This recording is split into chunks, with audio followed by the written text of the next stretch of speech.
以为人心都是肉长的，血浓于水，再冰冷的石头也会被误伤，直到他们将我手脚砍断，眼睛挖走。这东宫虽大，但没有你的落脚之地。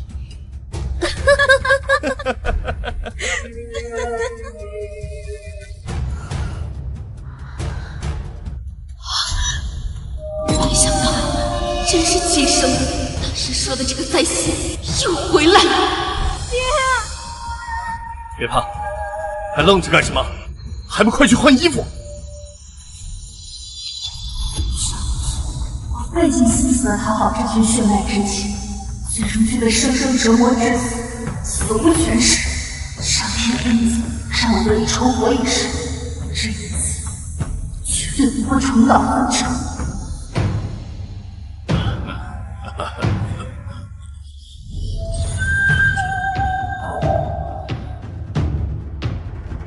你为何不更衣？这皇家的颜面，岂是有你能遮住的？这衣裳太大了，穿不了。夕颜的衣裳哪里是你能碰的？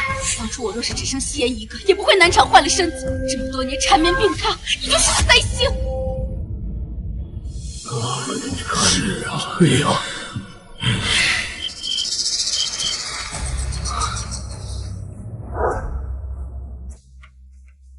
父皇，儿臣并非无情，只是这孩子的命格与东宫相克，万万不能搬入东宫。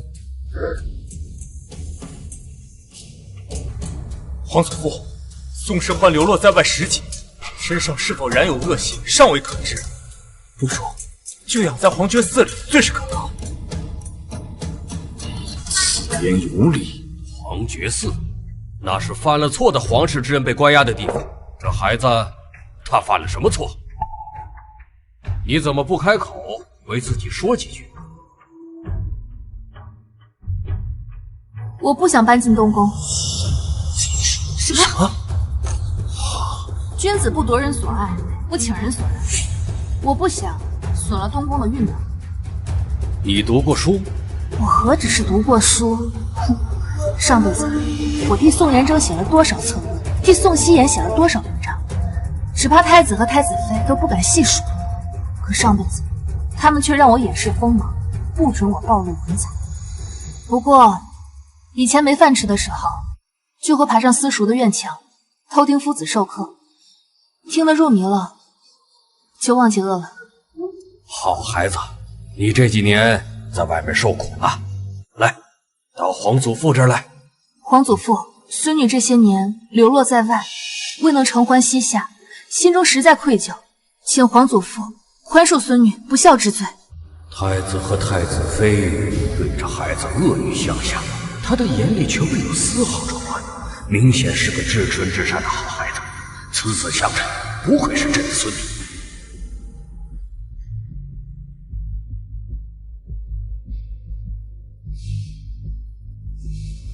是皇家亏欠了你，你想要什么，朕都可以答应你。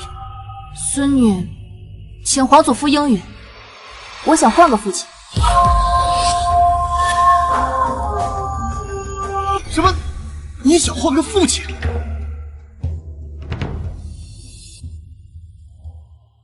父皇，此子目无尊长，万万留不得呀！当年儿媳分娩之时，他被贼人掳走，儿媳日日以泪洗面，缠绵病榻多年。如今他回来了，需要换个父亲，儿媳不如一头撞死算了。姐姐，您方才的话也太伤母妃的心了。太子妃娘娘，我若入东宫，您可愿意？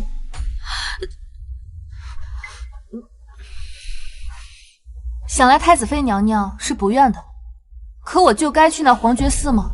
太子妃娘娘，今日是我第一次见到你，我穿的破烂，是因为我没有银子买衣裳；我面黄肌瘦，是因为我一日三餐从未吃饱过。可纵使如此，我从不曾怨恨，也从不曾走歪路，做恶事。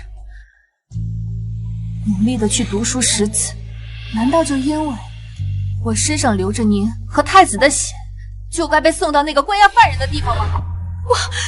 如此看来是有蹊跷，先看看吧。今日我便要殿前问母，让所有人知道，被东宫怨我不是我宋氏欢的错，错的是他们。姐姐，我不许欺负我母妃，母妃，我害怕。那就怪你命不好，你运势与东宫相冲，你我之间更是没有母女情缘。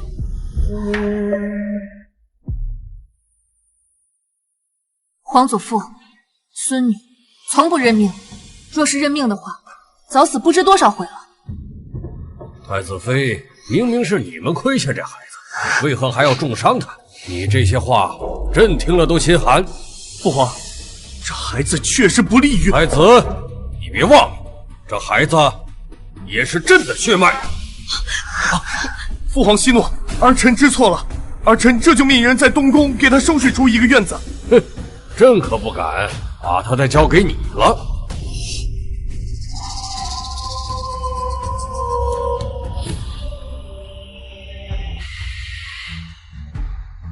这是朕的4子齐王，府上有一嫡女。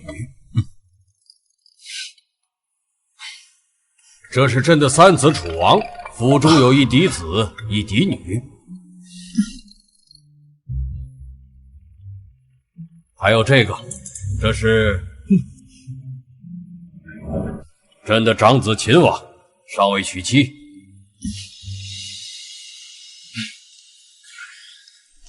这京口预言，你且从中选一个，过继到府上。皇祖父，孙女选他。什么？我选他。秦王宋玉，皇上和元后徐氏的嫡长子。元后生下宋玉不到2年，便在一次动乱中替元佑帝挡剑身亡。而后，他的妹妹续嫁给元佑帝，还生下了太子宋义。秦王和太子在上一世的结果中，而他就是我要选的人。你在说什么？你要认秦王为父亲？是。哼，真是可笑！皇兄虽是父皇的长子，却目无尊长，言行狂悖，不学无术。太子，你什么意思？本王如今膝下无子，刚好你不喜欢他，那就把他让给本王，不是两全其美吗？再说，本王作为哥哥，帮你这个弟弟擦擦屁股，那也是应该的。父王，你说是不是？你真的要选秦王？皇祖父，孙女确定。好吧，从今日起，你被封为福安郡主，就是秦王府的嫡长女了。多谢皇祖父。太子、秦王，跟我来，朕有几句话要交代你们。宋世欢，你可知秦王在外的名声？整日沾花惹草，斗鸡斗吼，京中勋贵人家没有一个愿意把自己的女儿嫁进秦王府。你倒是自作聪明，反而把自己推向深渊。不劳皇孙殿下费心了。比起皇觉寺，我现在也是十分满足。比起西园，真是差远了。大哥，你又随便拿我和其他人比。西颜，是大哥错了，无人能跟我们西颜相比。当年母妃怀胎的时候，可是找大师批过命。你呀，是我们东宫的福星，不像某些人，就是灾星。西颜从出生起便睡在我身旁，殿下只要一回到东宫，便立刻来瞧西颜。哼，他的哥哥更是给他准备了2个院子的奇珍异宝。妍儿啊，3岁识字，5岁便能熟练的背诗，琴棋书画样样精通。京中贵妇提到西颜，无一不骄傲称赞。太子妃娘娘，教女有方。不过，太子妃娘娘方才不是说我被掳走后，您日日以泪洗面，缠绵病榻吗？如今看来，并非因为我，怕是因为教导女儿过度劳累所致。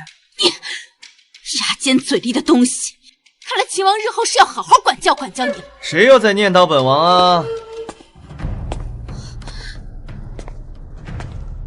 本王的孩子自然是天底下极尊贵之人，要吃有吃，要穿有穿，要靠山有靠山，何须看人脸色？自然也没有管教一说嘛。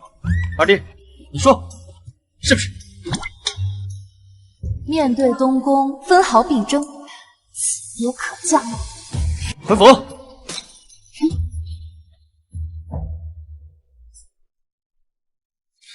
那个孽障竟然敢这么下我的面子，他怎么不死在外面？秦王恶名在外多年，怎么可能真心对他好？等他到了秦王府，指不定被怎么蹉跎。父王等着瞧便是。平儿说的没错，他的苦日子还在后头。哎，来看看。王府里到处都是酒桶，书房外杂草丛生。给我看看。你这个枪好看啊！戏班子更是隔三差五的来唱一唱。我这个当真担得起纨绔之名。阿欢，这里啊就是账房了。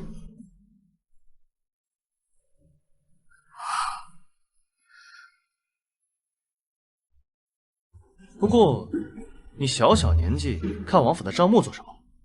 哎呀，你放心，你父王我有的是钱，不会亏待你的。随便翻一本就亏空巨多，他难道一点都没察觉吗？唉，这也真叫人操心。乖女儿，那你先看，本王先出府一趟啊。等一下，怎么了？父王是要去斗蛐蛐儿还是斗鸡啊？这个你是怎么知道的？女儿刚来府上，只想父王多陪陪女儿。难道女儿还没有蛐蛐重要吗？哎呦，阿欢，怎么可能呢？斗蛐蛐哪有你重要啊？你比这蛐蛐重要100倍。真的吗？本王从来不讲虚言。可昨日我想看父王养的蛐蛐，毛毛拦着我说：“您有令，不许任何人碰。”我在父王心里定是比不过蛐蛐的。怎么会呢？蛐蛐算什么？你最重要。来人，把这些蛐蛐全都给本王送出府去。啊！不止蛐蛐，还有斗鸡，还有那些酒。我的娘啊！阎王爹卯啊！这小祖宗怎么说的全是本王最爱的东西啊！我知道，这几日父王没有来看我，都是因为那些东西。太子和太子妃都不喜欢我。父王，你是不是也不喜欢我？我就是个没人喜欢的孩子。阿欢本来就不得亲爹娘的喜欢，又在外吃了多年苦，如今成了我女儿，我却为了自己的玩乐忽略了她，我真该死啊！阿欢，怎么会呢？你最重要了。来人，给本王把府上那些大公鸡都给宰了，中午给郡主炖汤喝，给郡主补补身子啊！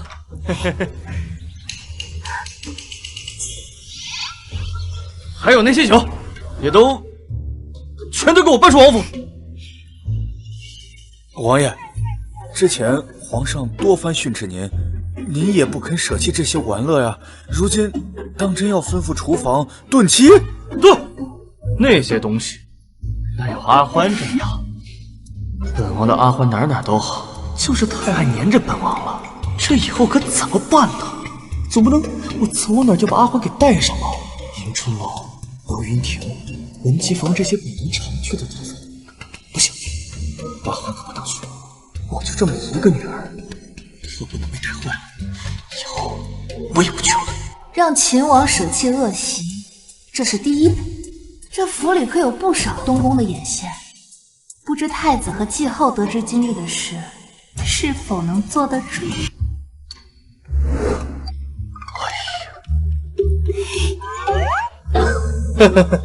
阿欢，快吃。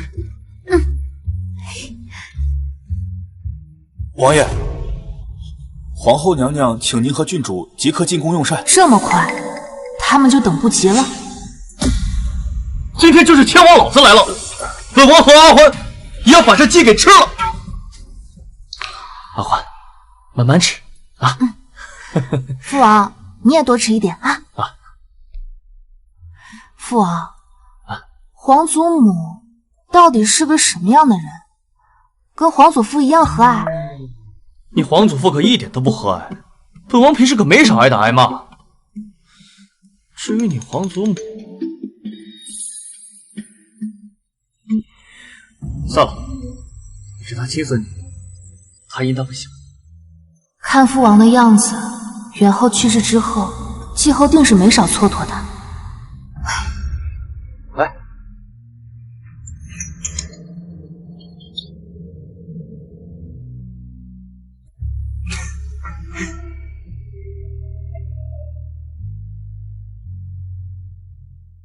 请他来宫里用膳，还要求着他不成？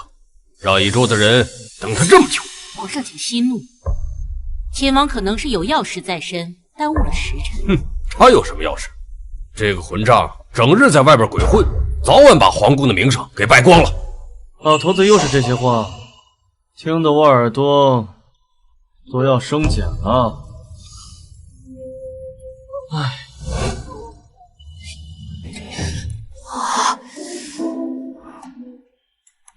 秦王到！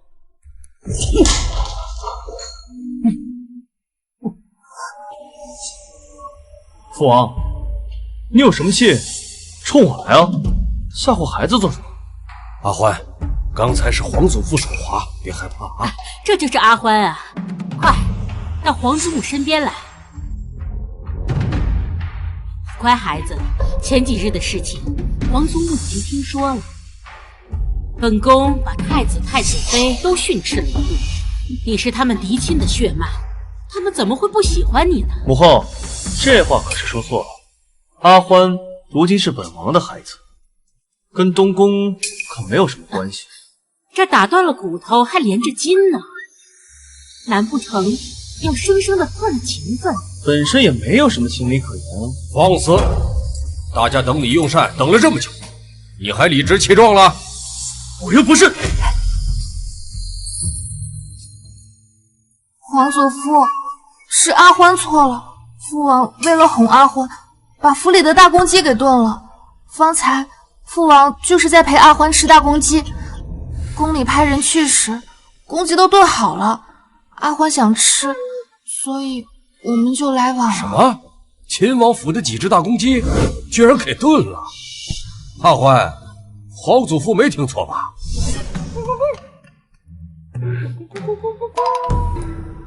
成天就知道摆弄这些，成何体统？就是父王经常带着出府的大公鸡，全都炖汤了。还有蛐蛐，父王也全都扔了。还有酒，阿欢不喜欢，父王全都扔出去了。皇祖父，阿欢是不是太任性了？不任性，不任性！你父王以前玩的那些玩意儿，让朕生气了好几天。阿欢，你做的是对的啊！来人，把秦王府没吃完的大公鸡拿来热热，朕也要吃。怎么会这样？秦王不仅没虐待他，还对他这么好。嘿，来来来，一起用膳，一起用膳啊！皇祖母只怕皇祖父要对秦王改观，绝不能让他们父子关系混合。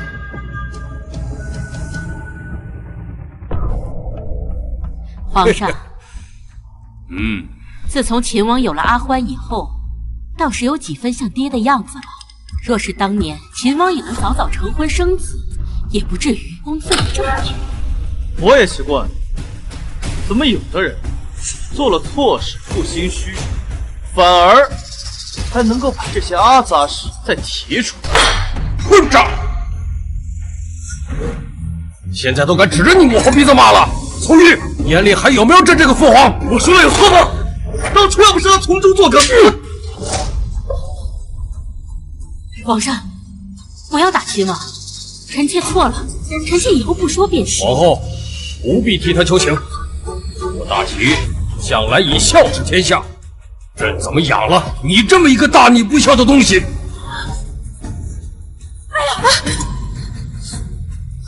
皇祖母，大伯，你太过分了，怎么能这样对皇祖母？皇兄，你这以下犯上是大不敬了。我根本就没有用力气。够了，你这混账！你要气死朕吗？好，我宋玉就是一个忤逆不孝之人，行了吧？来人，把秦王拉出去，大事大办。看来栽赃嫁祸这一套，他们没少用在父王身上。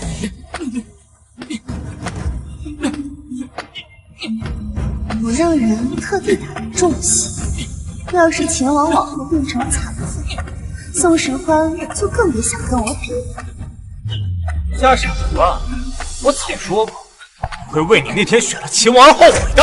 瞎傻了才好呢，他变成个傻子，而秦王本来就是个傻子，刚好碰上一对父女。宋时欢啊，你亲自选的爹，如今正在被挨打，恐怕就要被打死在这里。而皇祖父在屋里陪着皇祖母，我父王和母妃也陪侍在侧，这就是你与我的差距。下了死手，这样下去，宋玉肯定会被打断腿，土图不识主。皇上不会这么狠心，这一定是你指使。挺聪明的呀，不过聪明有什么用呢？皇祖父根本不在意他的死活，更不相信你。哪怕他手打得太重了，在皇祖父他只是个纨绔，甚至会说他整日吃喝玩乐，不思进取，身体暴殄，连这点苦都吃不了，故意博无用的口气。不行，我得想想办法。什么叫天天不应，叫地地不灵？现在就是，给我再重点儿！不好，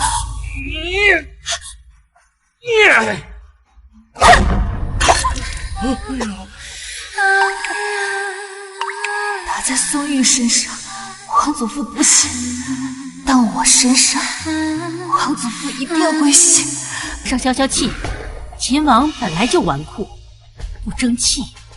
朕原本以为他能变好一些，现在看来是朕眼瞎了。阿欢，什么事？皇上，您吃点菜，外面的事儿您不用担心。阿欢出了什么事儿了？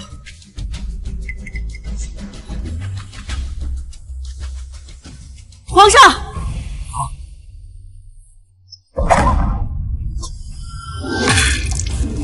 好疼！阿欢，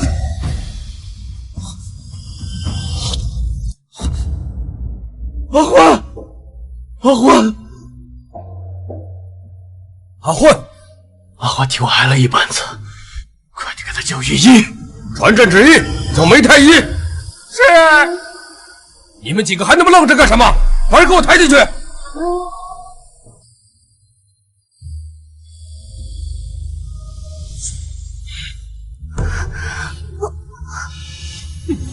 糟了，千万不能让皇祖父知道，是我暗中让人下了死手。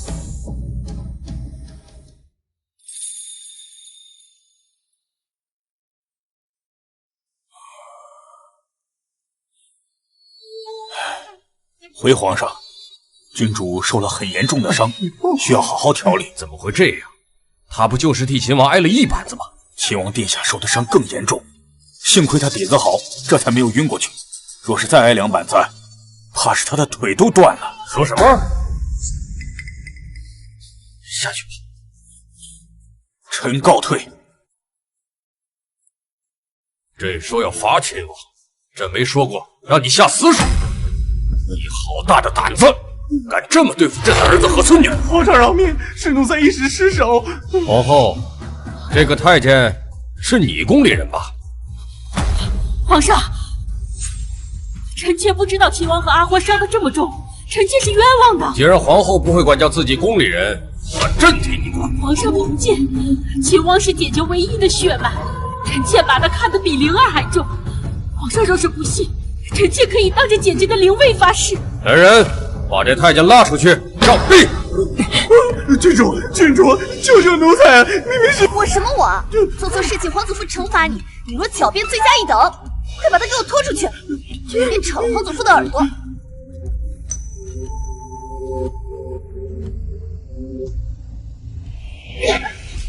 当着你皇祖父的面耍小聪明，如今你真是胆大包天呢！皇祖母息怒，孩儿本以为就算板子打得再重，以秦王的性子也只会强忍。若不是有个宋时欢，等皇祖父知道板子轻重的时候，也已经晚了。是啊，母后，差一点秦王就能断腿了，都是被宋时欢那个孽种给毁了。难道你看不出来你父皇很喜欢他？一个孩子罢了，养在东宫便是。如今好了，白白送给宋玉一个孩子。还有，当年本宫设计宋玉私会心儿的事，一旦被你父皇知道，不只是我的皇后之位，连带你的太子之位都保不住。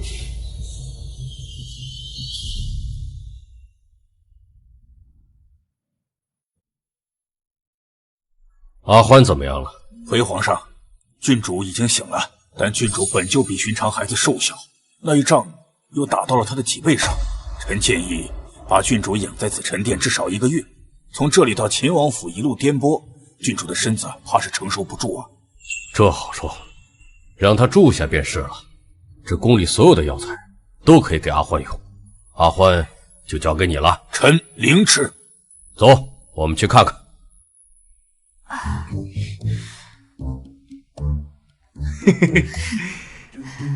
阿欢，疼不疼？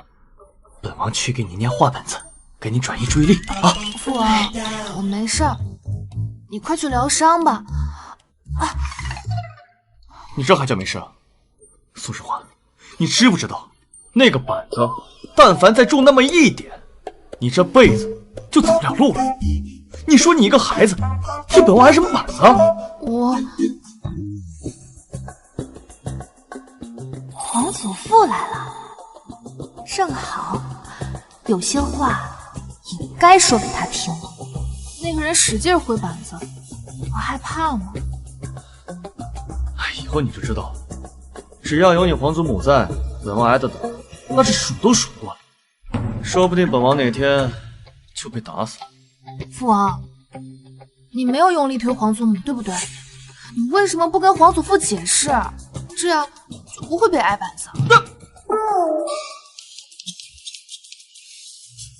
那本王解释了，有人会相信吗？父王说的我都相信。我希望父王向我解释，你要是推了皇祖母，你就是坏人。阿欢不希望你是坏人。本王向你保证，绝对没有用力推你皇祖母。那本王推他，是因为不想你皇祖母横在本王和你皇祖父之间。那你之前说皇祖母陷害你的事情是骗人的吗？那当然不是，本王当年确实就是被你皇祖母算计的。我就知道，父王是天底下最好的父王。只这样哪里够？我还要再给季后一个大礼。父王，你说皇祖母是你的娘亲，她为何如此待你？她才不是本王的娘亲呢。本王的母后在很多年前就去世了。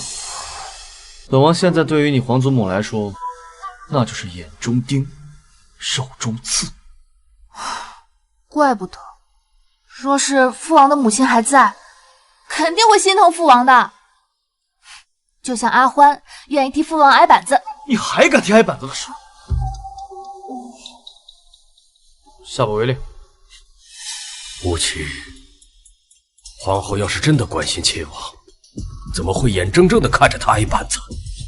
还有那俩太监，如果没有主子的授意，怎么敢对一个王爷下那么重的手？叫太子来见朕。儿臣拜见父皇。你打开看看，你干的好事。请父皇明鉴，儿臣绝无结党营私之心。那日之所以宴请宾客，是因为夕颜说牡丹花开得好，所以想请他们去瞧一瞧。就因为你女儿一句话，大费周折，宴请数十个朝臣和宾客到京郊的别院赏花。你把朕当成什么了？世子之前，平日里父皇都是睁一只眼闭一只眼的，怎么今日突然发火了？来人，把太子拉下去，狠狠地打！父皇，父皇，父皇，请父皇明鉴！父皇！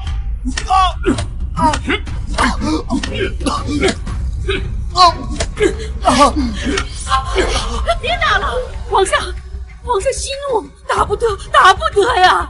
朕打自己的儿子，为何打不得？皇上，太子是一国储君，若是打坏了，会动摇国本的。动摇国本？朕今日才知，皇后对秦王和对太子的态度竟是这么不同。当年的事情，朕也得再好好查查。母后，那个孩子已经被记在秦王名下了。糊涂！你们当真以为灵儿挨的板子是因为她结的蕾丝？莫非皇祖父是心里有气，想替大伯和宋世欢出气？皇上也是从苦日子过来的，自然对他是十分怜惜。但有的时候，这么一丁点怜惜，就是千差万别。儿媳明白，可是秦王对她极好，她未必愿意再回头。他是你身上掉下来的肉，你只需要拿出对夕颜一半好就够了。才几日，宋玉就好像变了个人，把那些阿杂之物都给丢了。无论如何，这个孩子都不能留在秦王府。是，儿媳明白了。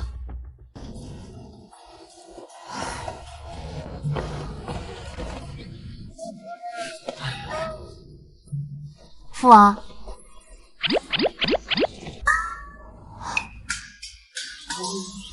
阿欢，你居然不喜欢看画板子，而喜欢看史书？父王，皇祖父说过，读史书能明理。我以前在外面都看不到这些书，不过有些地方我看不懂。父王，这一处是什么意思啊？真要了命！我打小就不爱去书房，怎么会知道是什么意思？书到用时方恨少啊！这个嘛，父王怕说错了，要么父王给你找个夫子。姐姐有什么问题问母妃便是。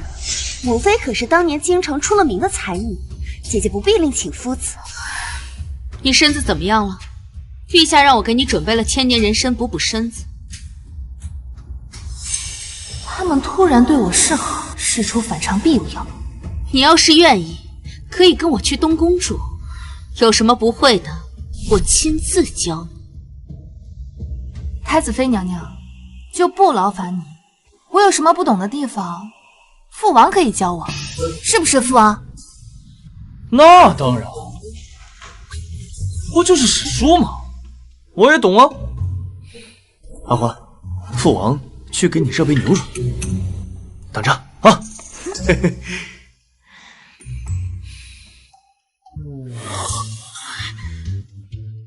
父王，我要向你请教史书上的问题，十问火急啊！哎，你脑子坏了吗？你从小一看书就头疼，居然来问这史书？哎呀，你快点吧！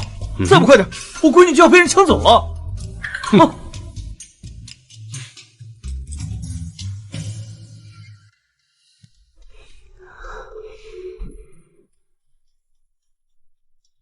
你明白了吧？这一段的意思就是这样了，听懂了吗？听明白了。父王，你可真厉害。你父王我上知天文，下知地理，何必劳烦一个外人呢？二弟妹，赶紧回去吧。既然如此，阿欢，我跟你妹妹明日再来。切！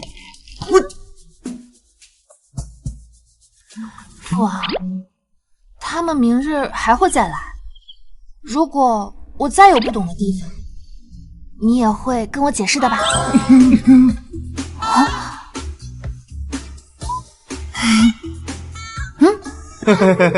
这个当然嘛，装大了。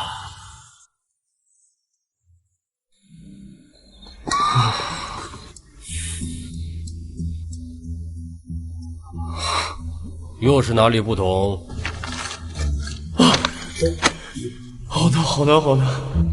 父皇，你还是给我找个通晓史书的夫子吧。从明天起，我要好好学习。臣沈明文参拜皇上，参拜秦王殿下。沈大人，在明日天亮之前，务必给本王讲清楚这几页的内容。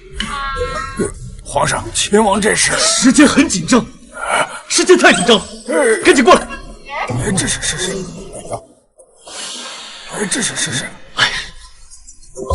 富国多所生于农，故先王贵之，民士农则田耕，田耕则粟多，粟多则国富也。此乃农夫中所之作。秦王之事不要传出半点风声。是。这混账难不成真的因为阿欢抓了信主？看来真得去对着信主的牌位拜一拜。殿下，怎么样？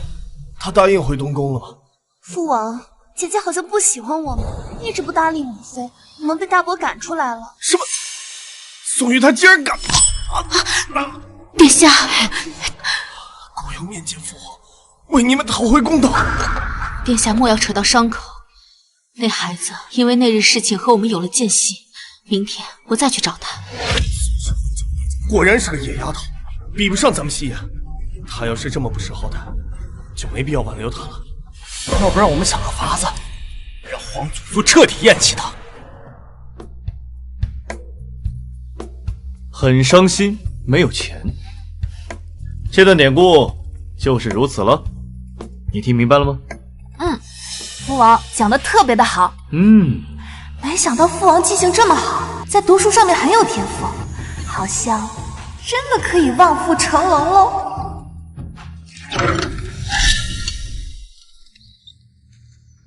王爷、郡主，皇上请你们去正殿。没看到本王正在教女儿念书呢。找本王什么事？奴才也不知，应当是着急的事情。皇后娘娘还有太子妃娘娘都来了，还有程夫人。常夫人是太子妃的大嫂，也是京城有名的大善人，但眼下她恐怕来者不善。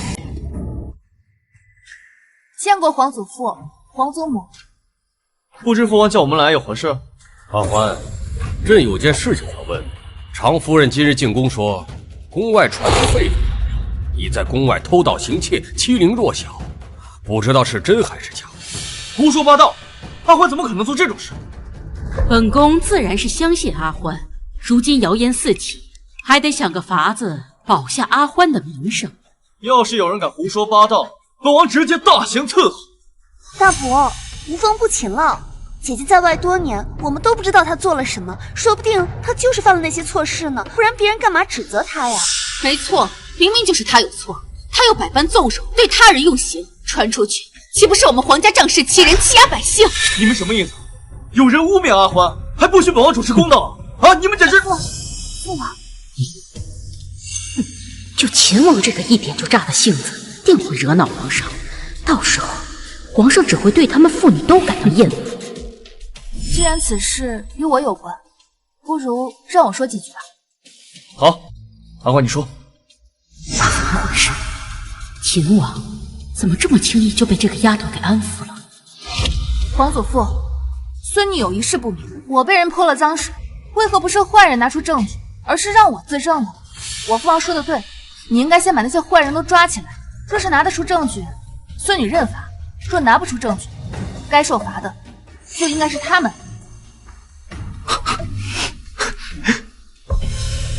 皇上，臣夫有个提议，若是能找到跟阿欢相熟的人，亦或是夫子来作证，此事自然便能了结。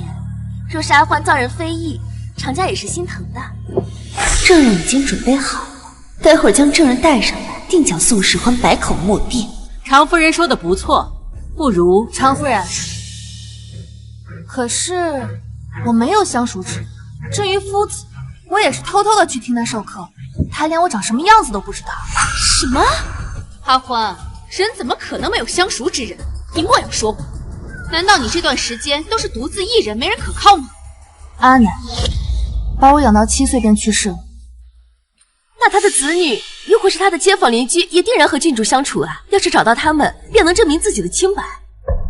你为何执着于让本郡主自证清白？啊，郡主，你看似处处为我着想，实则一直逼我自证清白。若是那些所谓的相熟之人同样污蔑我，岂不是跳进黄河也洗不清了？你到底是在帮我，还是在害我？你，郡主，臣妇绝无害您之心啊！皇上，还请您明察。常舅母可是京中有名的大善人，姐姐，你怎能如此重伤她？阿欢，你还不知道，常氏确实善明人察，你怕是误会他了。皇祖父，是孙女说话不周了。既然常夫人是善人，那不如就让她把那些造谣孙女的人抓起来，好好审问，还孙女一个清白。也好，常氏，你可愿意？我之前特地找了跟郡主走得近些的人，早早把这些人收买了，就等着把一盆污水扣在他头上。如今让我去找谣言的源头，岂不是引火上身？常夫人像是不情愿，怎么，你很为难吗？臣妇没有为难，臣妇愿意。皇祖父，孙女也不想让常夫人太过劳累，可是父王又伤重，你能不能派人帮帮常夫人？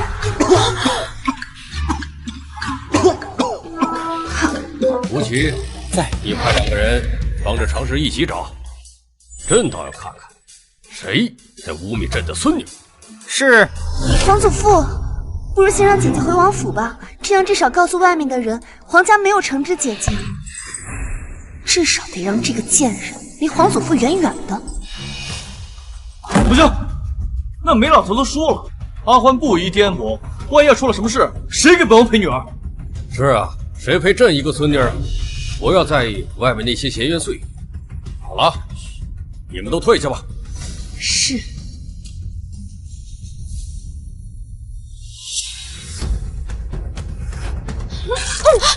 夕颜，你没事吧？夕颜，妍儿，妍儿，妍儿，夕颜，你好些了吗？怎么会突然吐血了？我今日被那个宋世桓给气到了，奇迹贡献。该死的宋世桓，敢这么欺负你，我定要他好看。现在皇上派人和常家一起肃清流言的源头，我担心会连累常家人。这不难解决。你有办法？母妃，您只需要告诉舅母，若是造谣之人因愧疚而服毒自尽，自然就有了交代。哥哥说的对，斩草除根。好，我现在就去告诉嫂子，照顾好妹妹。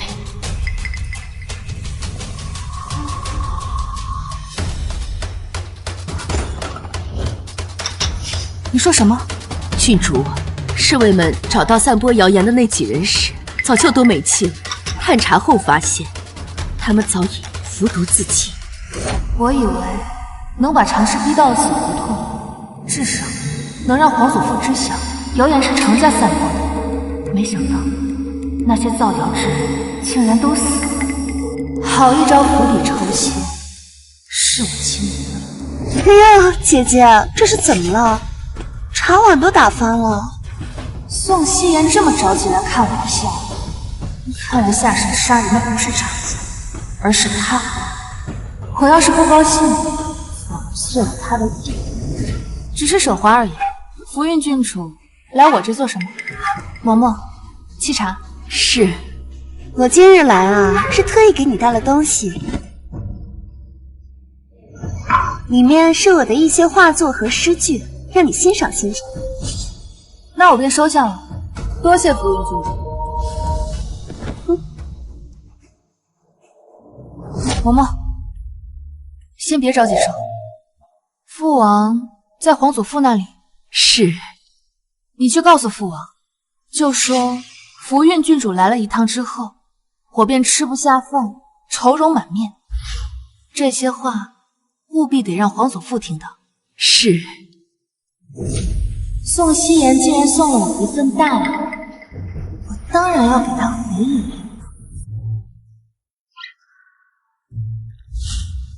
阿欢，你这是怎么了？怎么不吃饭啊？是哪里不舒服吗？皇祖父，父王，我是不是很差劲啊？怎么可能？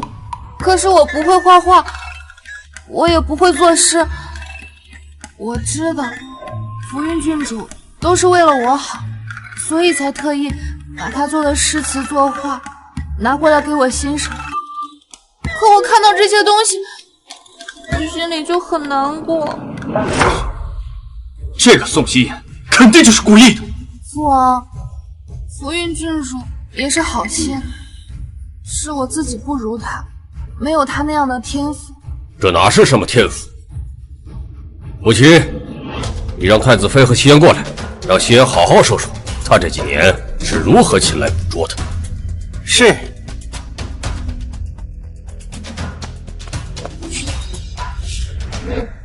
父皇，你们来的正好。太子妃，你赶快说说，希言这几年为了写诗作画，是不是废寝忘食？皇祖父，我没有。父皇，言儿天生聪慧，其实根本不需要太过。朕明明记得你和太子时常说，希言每日天没亮就起来练习，这不是笨鸟先飞吗？难道你当时欺君？当然不是，言儿确实十分努力，才有了今天的才华。环儿，你看，听到了吗？孙女两只耳朵都听到了。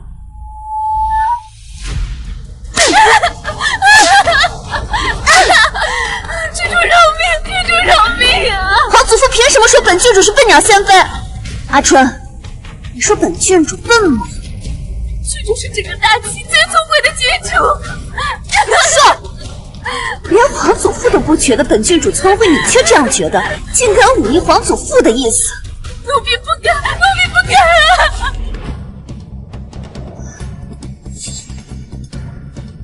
违逆圣意，来人，把这个宫女拖出去处置了。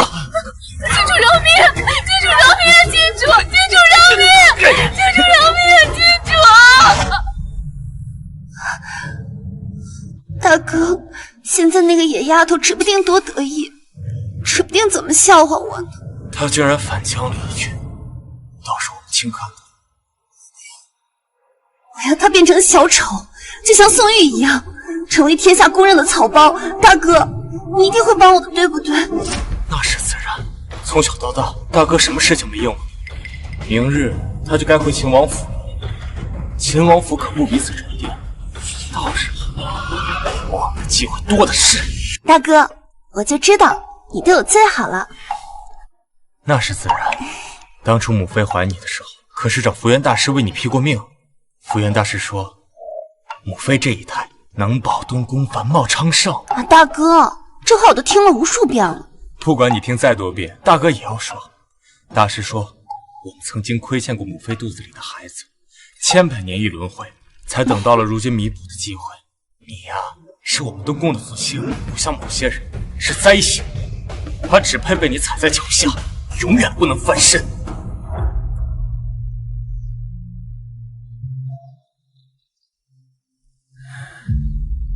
你看这首诗写的怎么样？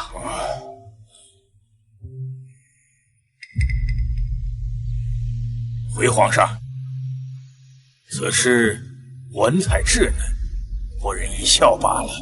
这是希言那个孩子的诗，皇后和太子妃承认说有天赋，可朕实在没看出来。果然，沈清也这么说。臣以为远不如福安郡主的诗。哦，你才教了他几日，他就能做出好诗了？郡主过目不忘，触类旁通，在读书方面是颇有造诣呀。当真？好啊！老臣也没想到，郡主和秦王殿下都有如此的天赋。谁？朕没有听错，谁还有天赋？回皇上，是秦王殿下。哎呀，见鬼了！嘿，吴起，你把秦王和郡主都给我叫来。是。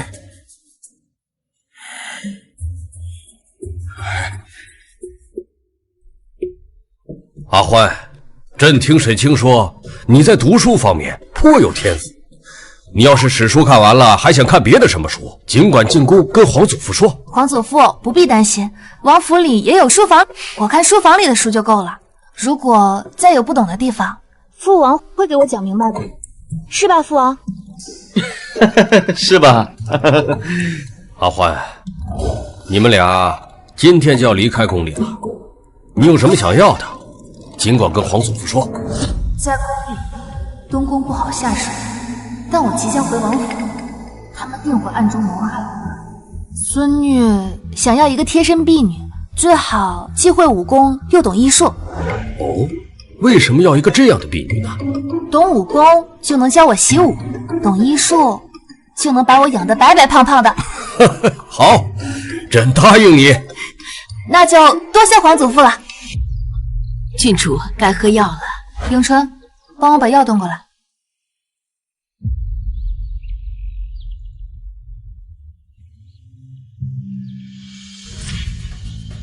怎么了？可是这药有问题。郡主，这屋里的熏香味道太重，奴婢把药端去屋外闻闻。等等，嬷嬷，把熏香灭了，隔墙有耳，就在屋里闻。是。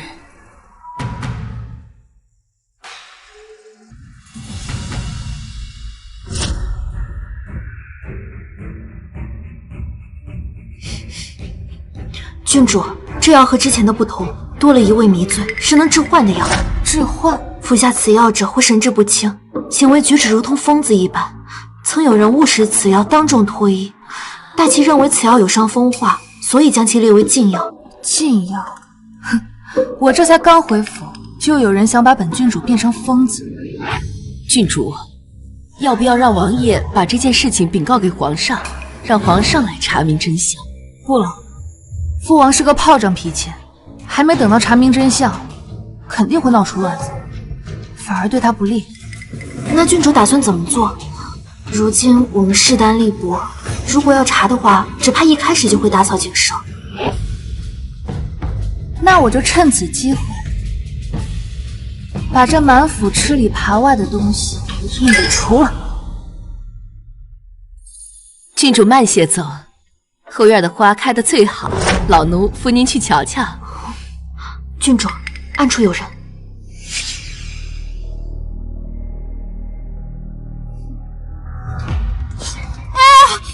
我的头好痛啊！哎呀，郡主，你没事吧？来人呐，快去禀告王爷！啊！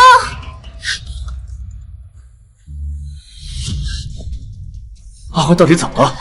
本王要进宫去找梅太医。王爷，迎春已经替郡主诊过脉了，说是今日活动频繁所致，无大碍的。不行，本王不放心，还是得要进宫一趟。王爷，若是去请梅太医，郡主的名声可就毁了。名声？哎呀，阿欢，你没事吧？你别吓父王啊！你，哎呀，阿欢，父王，嘘，父王，我没事儿。那这是怎么了？阿欢，父王，我真的没事儿。你愿不愿意陪我演出戏啊？演戏？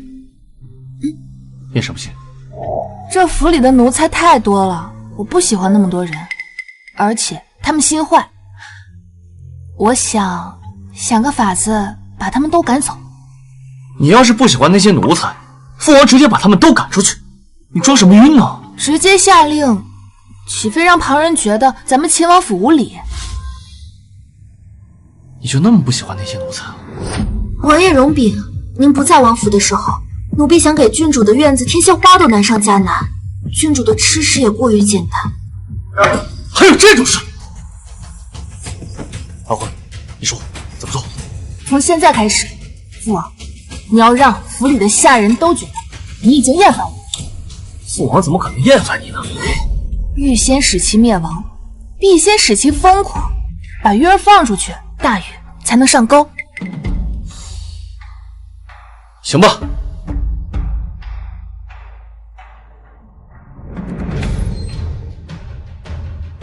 阿欢到底是怎么回事？本王几次想要见他，而他却对本王避而不见。他心里还有没有本王这个父王？王爷恕罪，还请不要为难老奴。好了，不为难你个奴才。日后，本王不再来了便是。哼！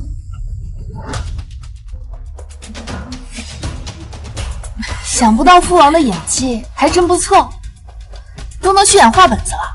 这几日府里的下人对咱们越是越发不上心了，送来的午膳都是凉的。昨日奴婢走在路上，还有个不长眼的想往奴婢身上撞，结果被奴婢一脚给踢飞了。踢得好！这府里的下人把自己捧得越高，马上就会摔得越惨。郡主，您之前说咱们府里很快就有客人来，是真的吗？算算日子，应该快了。其他人会以为父王对我失去了耐心，而下毒之人却会以为我是因为中毒不敢见父王，费尽心思来弄禁药，又怎么会忍得住不来看看自己的得意之作呢？郡主，东宫有人来了，快要到王府门口了。记住我跟你说的话。郡主放心，奴婢一定演一场好戏。求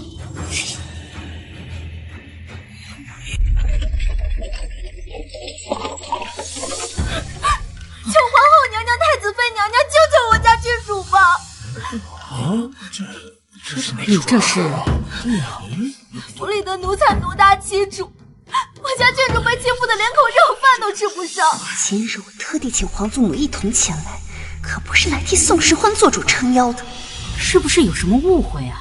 秦王向来对阿欢很好的，怎么会纵容府里下人欺负他呢？王爷这几日不在府内，府里的下人就蹬鼻子上脸，不把郡主放在眼里。宋时欢人呢？郡主她病了。病了就好，看来我让人下的药奏效了。哎呀，会不会是因为姐姐生病了，脑子不清醒，才误以为下人欺负了她呀？要不这样，你让她出来当面说，皇祖母才好替她做主啊。说怎么？莫非她变成了痴呆，还出来丢人现眼？当然不是。既然不是，皇祖母亲临她都不出来迎驾，那就是对皇祖母不敬。我劝你赶紧让她出来迎驾，不然小心皇祖父治她的不孝之罪。哼！只要皇祖母和母妃看到宋时欢那份痴呆的样子，就会觉得他恶心，到时候连皇祖父和秦王都会疏远他，我就会让他在所有人面前抬不起头来。妹妹，为何如此诅咒我？我是哪里得罪你了吗？宋时欢，你怎么没事？怎么没事？我家郡主感染了风寒，让府里的下人去熬药，谁知他们推三阻四，这才让她的身体变得虚弱。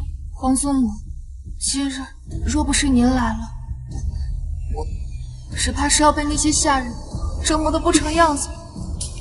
不可能，我分明让人给宋时欢下了禁药，让他变得痴傻失态，他怎么会只是感染风寒？什么感染风寒？我看你就是在装病。我怎么会装病呢？原来在妹妹眼里，我就是这样的人。若非不是，怎么你这些日子连大伯都避而不见？夕颜，糟了，说漏嘴了。夕颜，你是如何知道本王府中那么多事？我……哎呦，阿欢，你怎么那么虚弱？是身体不舒服吗？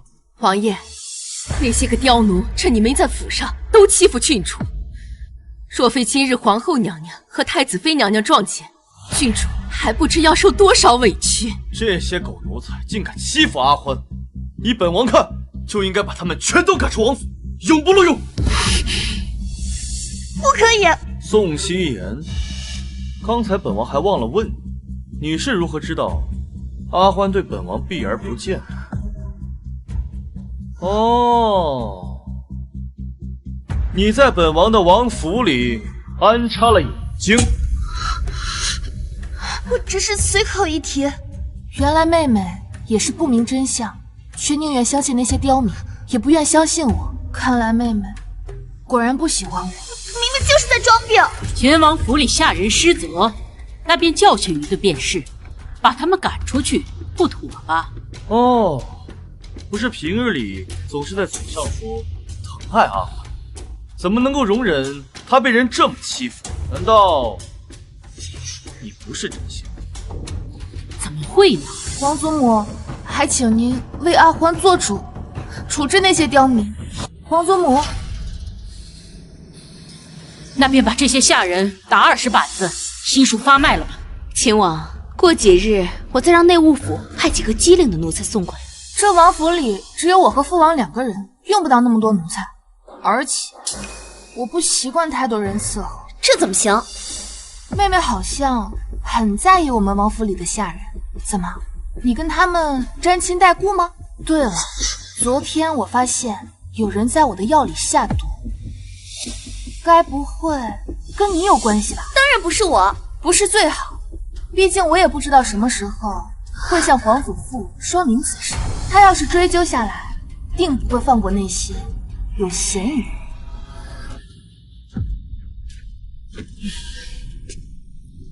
当心！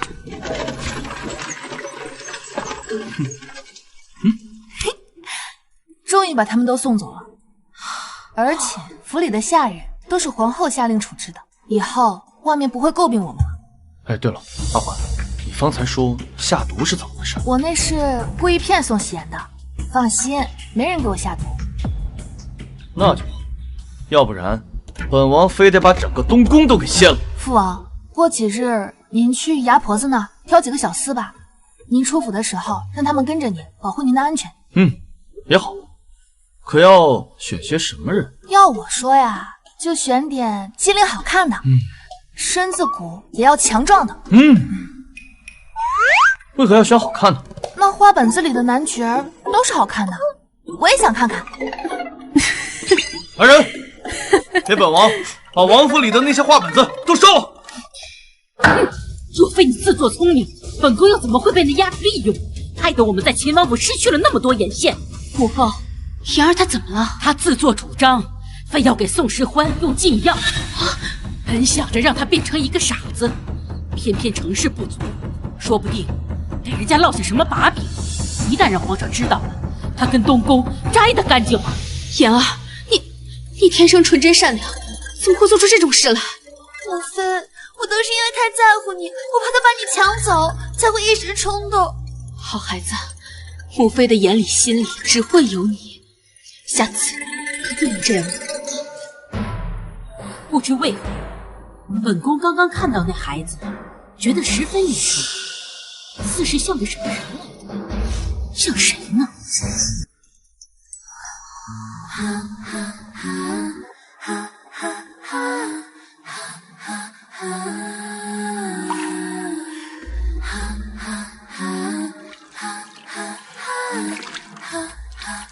奴婢这1个多月以来，替郡主您调理身体，您这身上总算是长肉了，五官也长开了，变得白皙了许多，现在是个妥妥的大美人了。你就不要打趣了。郡主，老奴替您更衣吧。好。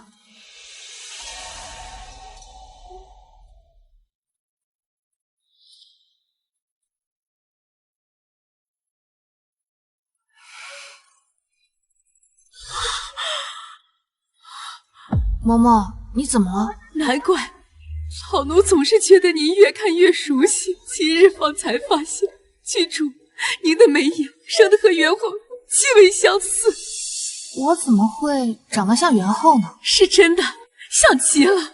之前是郡主太瘦了，皮肤暗淡了些，所以才看不出来。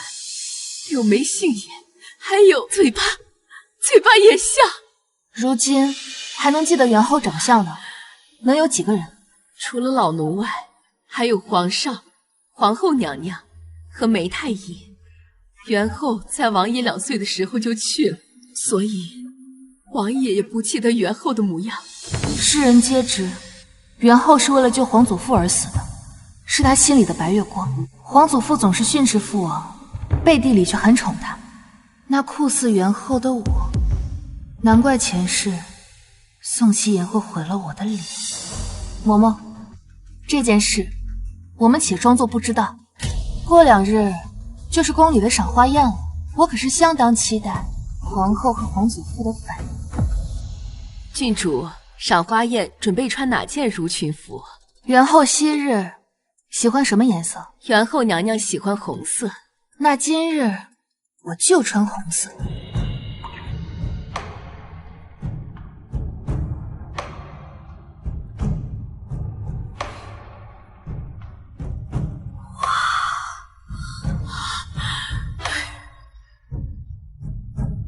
郡主荣华万千，今日定当惊艳所有人。走吧，该进宫了。今日这御花园的花开得可真好，怪不得母后让我们来这儿赏花呢。皇祖母不是也请了宋时欢吗？怎么还不见呢？这种场合都迟到，真是没规矩。唉，秦王府上到底是没个王妃，不周到。谁说我迟到了？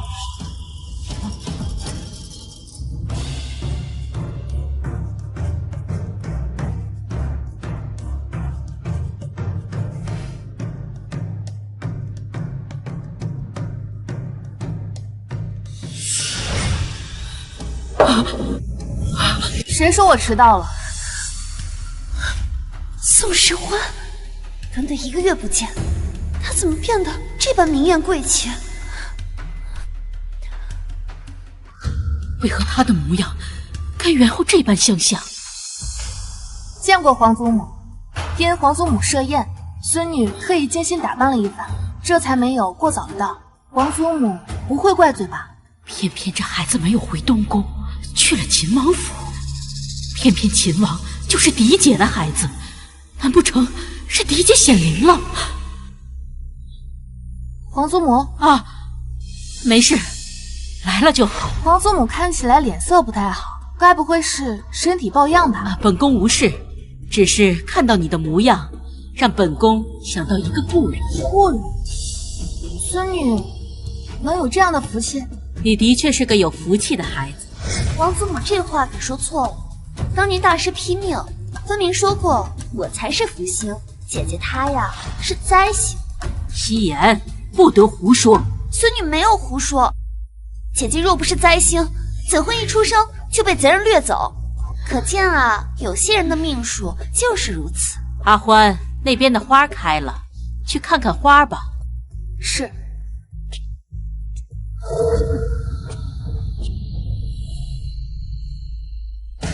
公竟然之前不知道，他原来是这般模样。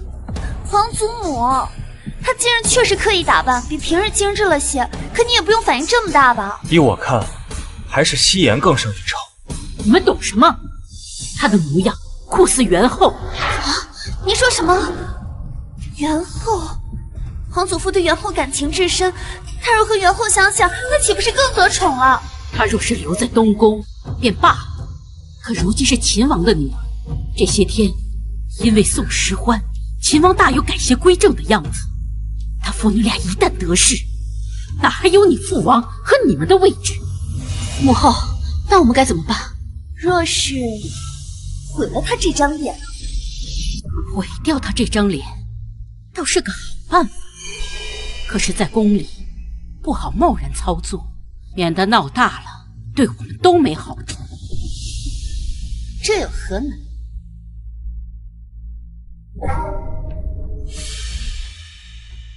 姐姐如今也是花样年华，想来秦王考虑不周，没有给她准备什么胭脂水粉。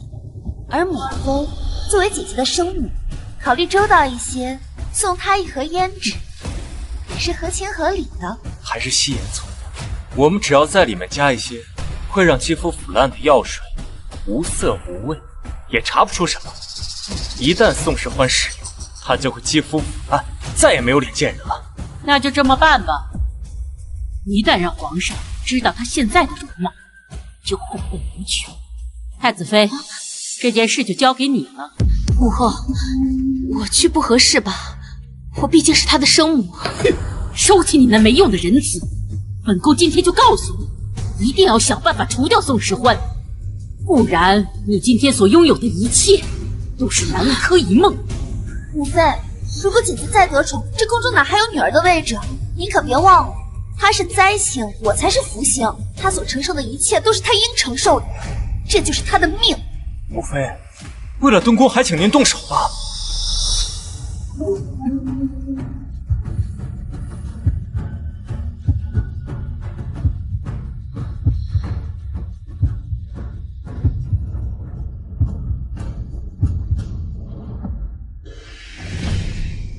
见过太子妃娘娘。你是本宫的女儿，不必对我如此生疏。太子妃娘娘说错了，我是秦王的女儿，名义上你是我的二叔母，理不能废。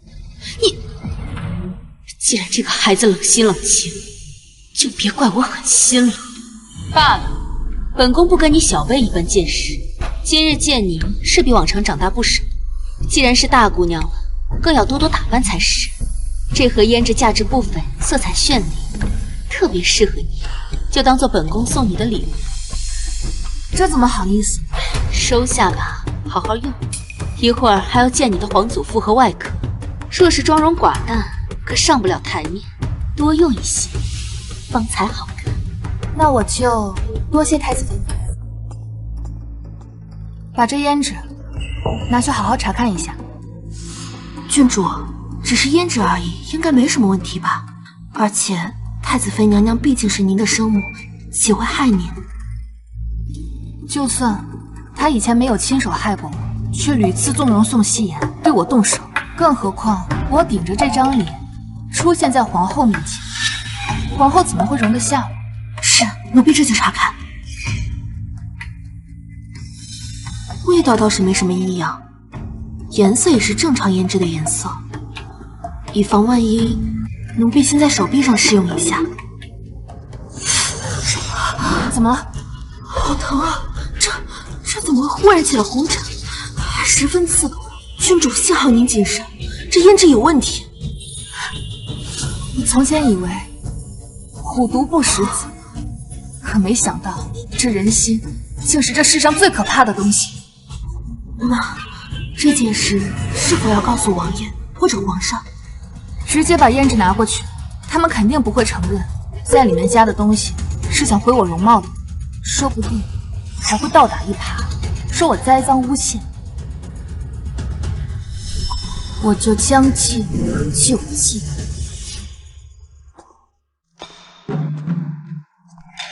哎呀，姐姐这是怎么了呀？出去了一趟，怎么带上了面巾啊？我觉得今日太阳太大了，防晒一下吧。皇祖母，我觉得有些累了，可否先回王府？这怎么能行？皇祖母说了，我们已经到了上女学的年龄，皇祖母特意请了女学的院长前来评判你我二人的资质，也好给我们分班啊。这资质优越的呀，就可以上甲班；资质差的呢，就只能上最差的丙班了。你现在要走，是临阵脱逃，不敢跟我比吗？宋希言，你什么意思啊？阿欢常年在外流浪，好不容易回来，怎么跟你比所谓的资质？秦王，你误会了，这位严院长是女学负责的女官，贵族女子入学是惯例，考核评判是必要的。说不定阿欢天资异禀，表现出众呢。是啊，秦王殿下，福安郡主是你的女儿，难道你要让她一辈子在王府不学无术吗？考评不难的，福安郡主不会，也是可以进入丙班的。只是什么？只是皇家子女还从未有谁能沦落到丙班的先例。如果福安郡主进入了丙班，恐怕会惹人笑话，让皇室蒙羞。父王，不知严院长想考察我什么？今天的考题是琴技。我的琴技从小就有名师指导，父王和母妃多次夸奖，连皇祖父都十分认可。宋时欢就是个野丫头，多半连琴都没碰过，再加上他这张烂脸，就等着颜面扫地了。凭什么？我的阿欢，若是比起文史诗词，未必输他呀。可若比琴技，阿欢也没学过。抱歉了，秦王殿下，女学的规矩不可破。难道要为了福安郡主一个人破例吗？比秦就比秦，无法。不能比啊！他们这摆明了就是欺负，就是要羞辱你啊！本王这就去禀明父皇。父王别担心，我以前在宫外的时候，在一家琴房打过零工，里面的琴师指点过我，我是会弹的。那也只是指点过你，你也没有正经学过呀。你是不知道，那宋希言光是教授琴技的老师就有4、5位，太子妃的琴技那也是响当当的，他可没少教宋希言，你比不过他的。父王别担心，大不了就输呗。我一个在外流浪多年的人，输了又不丢人。可我要是赢了，希言妹妹丢人要丢到外祖家了吧？装腔作势，就凭你还想赢我？福运郡主，开始吧。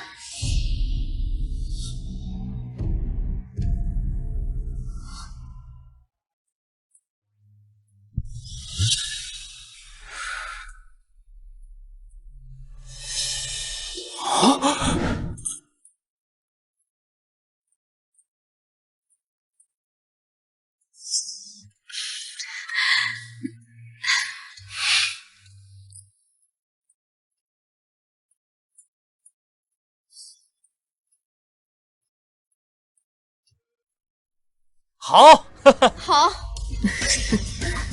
希言的琴技比起之前又精进了不少，不是我吹嘘啊，只怕是整个京城都找不到几个女子比她的琴技更优秀。我要是某些人啊，就早点认输，免得一败涂地。好什么好？本王看也就一般般吧。大哥，你为了抬举宋时欢，也不用睁眼说瞎话。若说我言儿的琴技一般，那整个京城便没有人敢说自己会弹琴了。女学若能收入福运郡主这样的学生，真乃三生有幸啊！姐姐，轮到你了。你要是怕了呢，现在说还来得及。大不了我让严院长网开一面，给你个机会直接升入到丙班。就是传出去难听了一些。不劳妹妹操心了，我被分到哪个班，我自己说了算。阿欢，父王别担心。装腔作势。我有一个好提议，母后您讲。要是阿欢这孩子底子太差，不如让他去东宫住一段时间吧。凭什么？阿欢是本王的女儿，你们为什么一再的要把她从本王身边夺走呢？秦王，你先听本宫说，你虽然疼爱阿欢，可你5大3粗是个男人，府里又没有王妃照应，始终是太子妃最贴心。太子妃的琴技你又不是不知道，你也不想阿欢无人教导，到了女学里惹人笑话。本王可以请人教他。最好的名师都在东宫，你为了一己私欲，强行把阿欢留在身边，这不是正道。秦王，你不觉得自己太自私了吗？皇祖母多虑了，我的琴技还不至于差到劳烦多位名师和太子妃娘娘。可笑，你有什么琴技啊？该不会连琴谱都不认识吧？这样吧，既然你夸口自己会弹琴，那不妨弹给我们听一听，光动嘴皮子有什么用？你要是弹得不行的话，又不来我们东宫学习，那可就是你自甘堕落。是啊，要是阿欢琴技太差，秦王若真心爱你，也不会放任不管吧。他们分明是要将我父王架在火上烤。如果我弹得好，是不是就可以不进东宫了？自然，有皇祖母的这句话就行。那现在便开始吧。哼。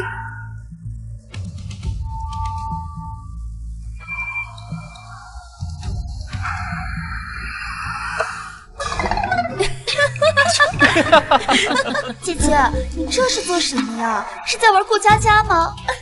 我只是先热身而已，调一下琴音。好戏，现在开始。哼。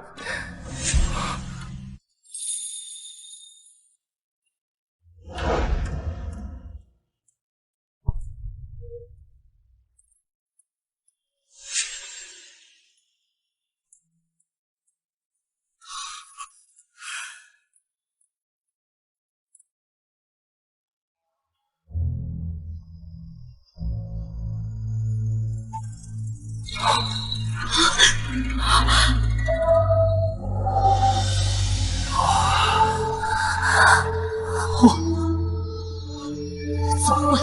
宋世欢小小年纪，竟然能弹出这么磅礴大气的琴声，他的功力分明远在夕颜之上。多年来，我聘请名师细心培养夕颜，难道还比不过一个流落在外的宋世欢吗？我不相信。这琴声似曾相识，好像在哪里听过。怎么可能？这个废物居然真的会弹琴，还弹得这么好！之前他是在藏拙。哎呀，我的宝贝女儿，你还有多少惊喜是父王不知道的呀？皇上，这首曲子不是当年元后娘娘弹奏的《凤丽九天》吗？没错，这首曲子正是元后娘娘所作。知道这首曲子的人是谁？阿欢他怎么会知道？这远远看着他的背影，竟觉得他跟元后有几分相似。皇后娘娘，这首曲子是元后娘娘当年亲手所谱写的《凤丽九天》。不可能，这只是像而已。她一个野丫头，怎么能弹出凤丽九天呢？我不会的，你就是个野种，有什么资格和我比？更不可能弹得比我好。宋世官，停下！你给我停下！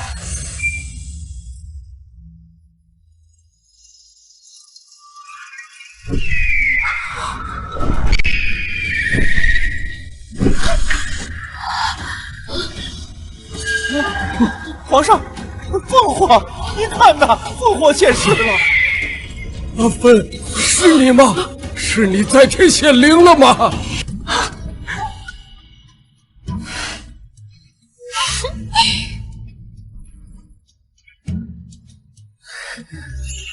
阿欢，你弹得太好了！本王没有想到，你在外流浪那么久，却有如此高超的琴技，你简直就是本王的骄傲啊！父王喜欢就好。你为何会弹琴？我先前就说过，我在外流浪的时候，偶尔接受过琴店师傅的指点，所以是会的。仅凭指点就能弹出这个水平，这不可能！太子妃娘娘是在说我天赋异禀吗？那我就欣然接受了。上一世，我为了讨得太子妃的欢心，日日苦练琴技，她的目光却总在宋希言的身上，半点看不到我。现在我要名正言顺地站出来，再也不要活在宋希言的阴影之下。母妃，好了，阿欢和希言的琴声，本宫看来都很动听。但话说回来，严院长才是最专业的，他们二人谁的技艺更胜一筹，还得由你做评判才是。回皇后娘娘，以小人看来，福运郡主琴技高绝，世间少有，是难得一遇的大才。世间少有。至于福安郡主嘛，福安郡主弹的看似有模有样，实则浮于表面，只是胡乱炫技，缺乏真情实感。与福运郡主相比，还是差了一大截。姐姐，你听到了吧？你的琴技还得多练练，暂时还拿不出手呢。延青院长是被母后收买的，才会帮着希言说话。可我听得出来，希言的琴技远不如宋世欢。既然胜负已分，那等一下，什么胜负已分啊？本王不服！依本王看，你这个女学院长就是名不符实，德不配位了。刚刚我们阿欢弹的琴声如此的动听感人，连凤凰都出现了，这可是10年难得一遇的奇观。这说明上苍都被感动了，而你却恶意针对我们阿欢，你是何居心？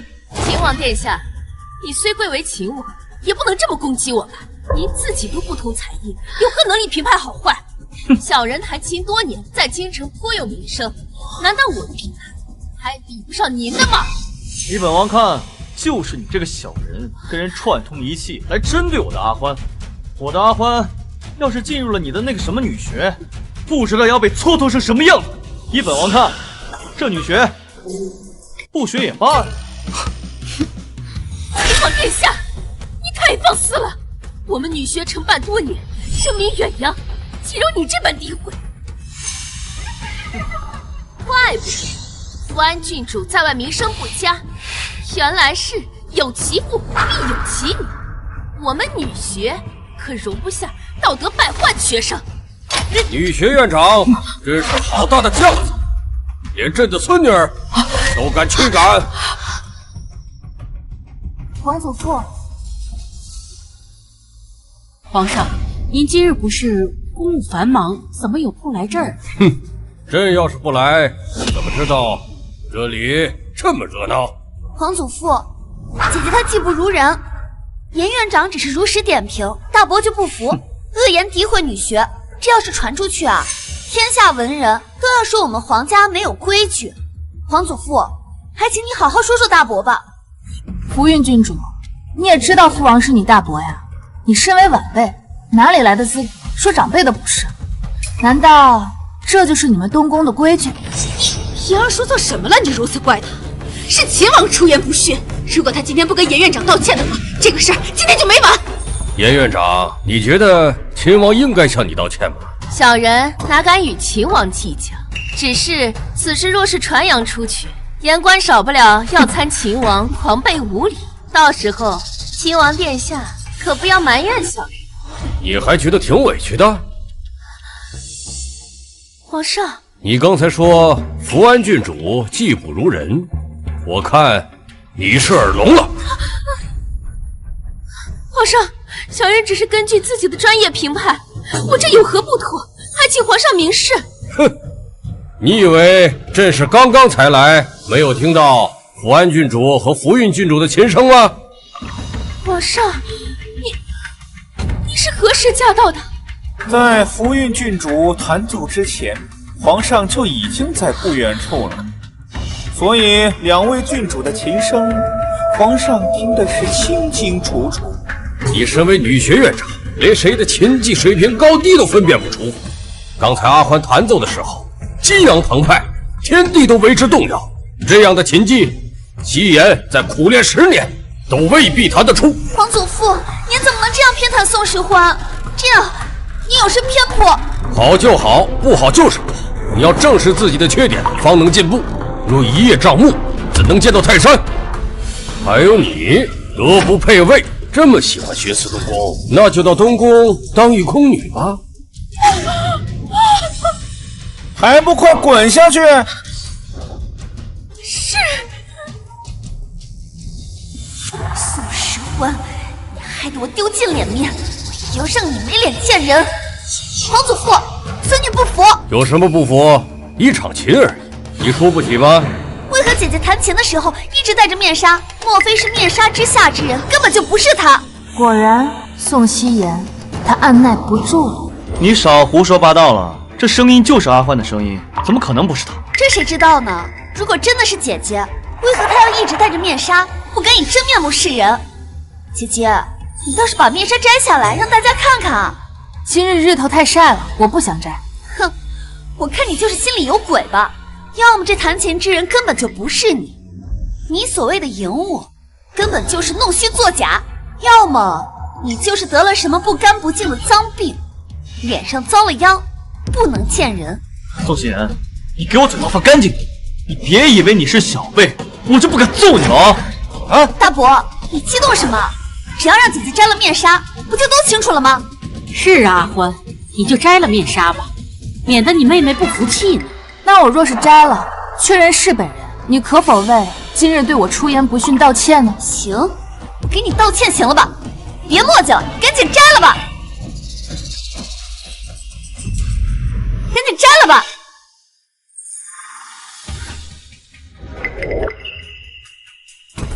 不可能，你的脸怎么会没事？阿欢，你怎么会？皇祖父，孙女可是有不妥。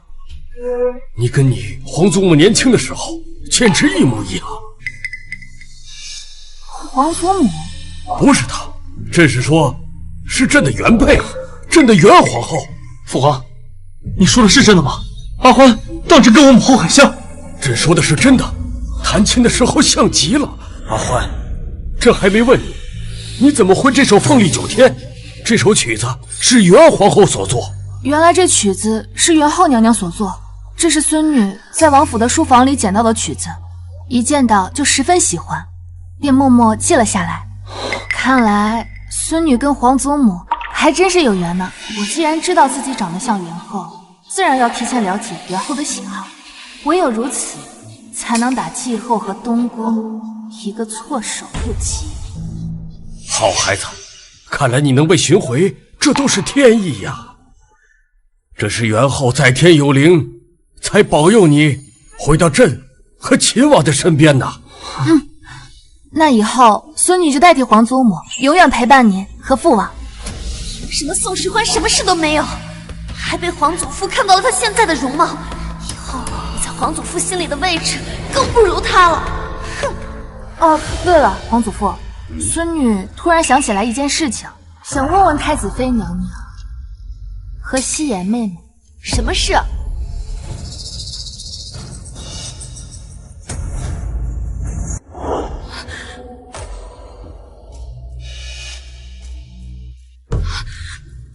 这是胭脂，这是方才孙女在花园里赏花的时候，太子妃娘娘送给我的。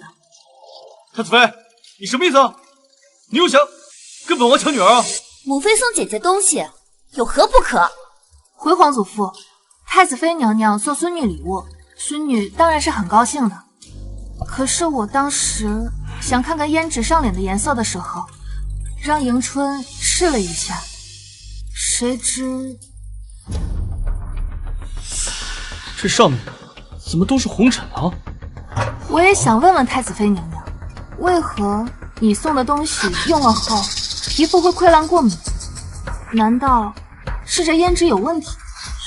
方明剑，阿欢是儿臣10月怀胎生下来的孩子，我作为他的生母，怎么可能去害他？这红疹你怎么解释呢？皇祖父，这还用问吗？当然是因为姐姐记恨母妃，记恨东宫，为此才出此下策陷害我们。姐姐，你这样的做法也太下作，太伤人心了吧？你少在这儿血口喷人啊！我说错了吗？大伯，该不会姐姐平日在府上你就是这么教导她的吧？难怪姐姐冷血无情，一个养不熟的白眼狼。夕颜言辞凿凿，真是令人佩服。可我有一事不明，刚才我带着纱巾的时候，你似乎已经猜到我的脸已经毁了，还说我可能得了什么脏病，而且你急不可耐地拽下我的纱巾，更是掩饰不住的意外。当时皇祖父就在跟前，可是亲眼目睹。皇祖父，你污蔑我！夕颜，你当朕是傻子吗？你给我回去，把女则女戒好好的抄10遍。如果再有下次，朕一定叫人领刑了。皇祖父，您消消气，今天的事情可能是我误会了，另有隐情呢。哼，能有什么隐情？我以为夕颜在东宫好生教养，本该是个好的，现在看来怕是宠坏啊。就是，阿欢，别替他说话。我也是在担心，这个胭脂本身就有问题。怎么可能呢？皇祖父，夕颜妹妹说的也有道理。阿欢，你怎么回事？你怎么还对她说话？父王，这胭脂盒上写着红之阁3个字，我瞧着怎么有些眼熟呢？红之阁，那是我们王府的铺子呀。你还知道这是王府的铺子呀？这几年账面上一片亏空，我如果再不想办法帮你管管，就亏大了。是吗？既然是王府的铺子，皇祖父，我担心是误会夕颜妹妹，更担心铺子有什么问题，会伤害其他百姓。要不然您派人跟孙女去看铺子，查清楚，这样我们都能放心了。也好，吴奇，跟他们一块去吧。是，老奴领旨。阿欢，这葫芦里卖什么药？父王，你等下就知道了。哎，夕颜，哥今日好不容易带你出宫，开心点啊！大哥，我被宋时欢搞得这么惨，还被皇祖父责罚抄书，我脸面都丢尽了，哪能开心得起来啊？一次不行，还有下次，机会多的是。你若是闷闷不乐，可就不漂亮了。你看，前面就是红之阁，喜欢什么尽管挑，我让掌柜给你留了些好东西，都是外人看不到的。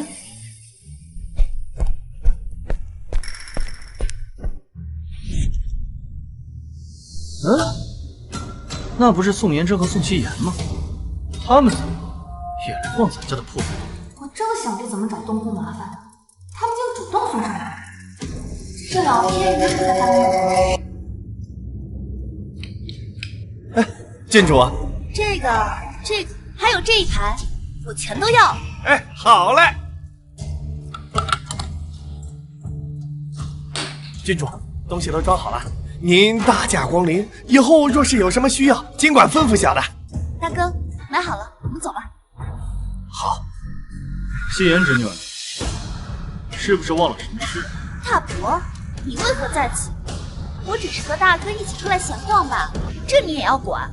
闲逛我管不着，但你买东西不可能。是谁教给你的？这是常家的铺子，大伯，好像跟你没什么关系吧？常家的铺子。告诉宋夕颜，这铺子到底是谁的？这不是秦王殿下吗？就算您是王爷，也不能随便动手打人吧？而且刚才这位姑娘都已经说了，这是常家的铺子，关您秦王府什么事儿啊？大伯，这样闹事，若是皇祖父知道了，定要有罪的。父王，您不是说要带我来看看王府的铺子吗？王府的铺子，这铺子到底是谁家的呀？你胡说！这掌柜的是常家的人，这铺子是我舅母常夫人的，怎么就成你们王府的铺子了？常家可是我母妃的母家，我拿自己家外祖家的东西，谁也敢拦着？今日就算是我把店里都搬空了，你也休想阻止！夕颜，小声些。大哥，怕什么呀？这本来就是我们自己家的东西，这些年我们买自己家的东西可曾付过钱？哪里轮得到他们秦王府人指手画脚？哦，原来东宫这些年在红之阁买东西从未付过钱，难怪这红之阁看着生意好，但我们王府的账面上却一直亏空。哼，好你个吃里扒外的东西！你拿我的钱接近东宫，你好大的胆子！大伯，你不要无理取闹了，你们父女俩一唱一和，真把这当自己的东西了，真是没脸没皮。我看这样吧，不如让人去把常夫人请来，当面说清楚。常夫人可是京城有名的大善人，总不至于用别人的银子做善事。叫就叫，等我舅母来了，丢脸的可是你。宋世焕，这么多人看着你，此事不如你回宫处理。这事闹大了，对大家都不好。父王，颜真哥哥这说的是什么意思？我好像没听懂。他呀，心虚了。哦，来人，让周围人都散开！啊，皇孙殿下，这是做甚？红之阁每日客人多得数不胜数，这不仅要给我们秦王府一个交代，也要给百姓们一个交代，得让百姓们知道他们的银子到底到了谁那儿，是不是啊？这说的倒是，我们可都是红之阁的老客户了，今天怎么说也要知道老板是谁吧？常夫人到。这是怎么了？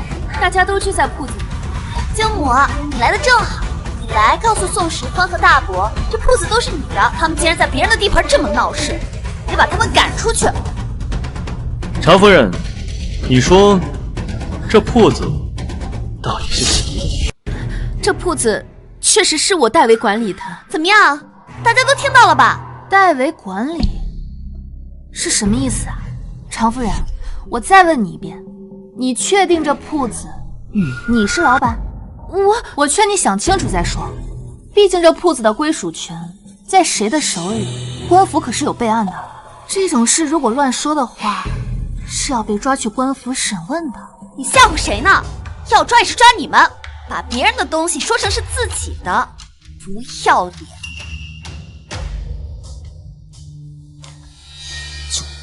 今日店里这么多人，要是说不是我们的，抓出去对东宫不利，你要想清楚。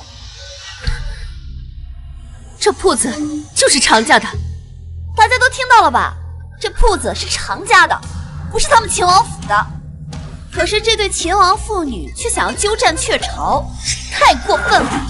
哎呀，我就说嘛，这东宫的郡主还有皇孙殿下，怎么可能买了东西不给钱呢？而且这常家一向都是出手阔绰，这些年做的善事，那可都是名声在外的。原来这都是秦王府找的麻烦。常夫人，我和父王已经给过你机会，既然你不珍惜，那就不能怪我们不留情面了。郡主，你这话是何意啊？父王，我们请吴公公进来。吴公公到。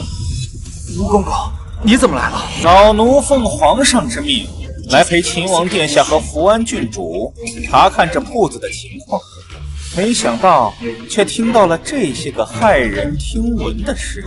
吴公公，既然你都听到了，就该将这件事情原封不动地告诉皇祖父。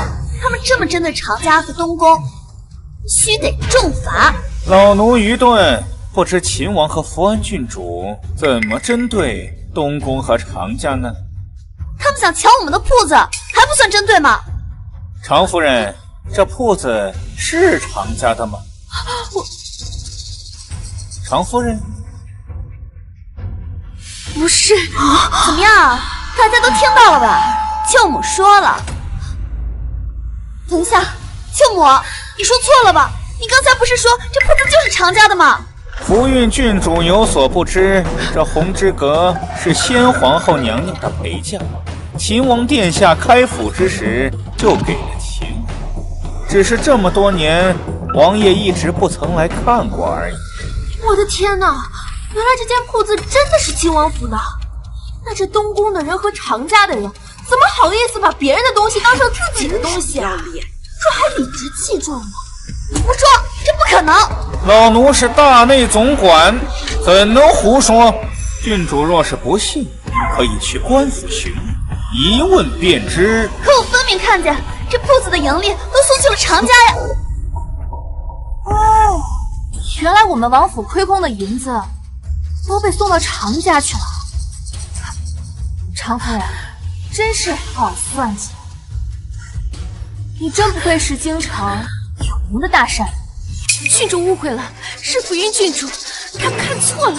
当年皇后娘娘担心秦王殿下不会打理铺面，就提议说常家经商有道，可以从常家雇伙计帮着打理。却没想到这么多年过去了，这铺面的老板都易主了。吴公公，不是这样的，都是这个掌柜的不懂事，连东家是谁都分不清楚了。我一定要好好的教训他，让他给秦王殿下和福安郡主赔罪。大伯，这件事情我们一定会调查清楚。不如今天就先让他们散了，这件事我们回头再说。何必之后，现在就能查清楚。吴公公，烦请您多留一会儿，我倒要看看红之阁这些年到底贪没我们秦王府多少银子。今天的事情你就是故意的。妹妹，为何倒打一耙呀？不是你亲口承认这些年买东西从未付过1分钱，真把别人的东西当成自己的了，真是没脸没皮呀！现在被拆穿了，你就不乐意了？你贱人！宋希言，看来父皇给你的女戒你还没有看仔细，竟敢当着本王的面骂姐妹！这福运郡主原来是这样的。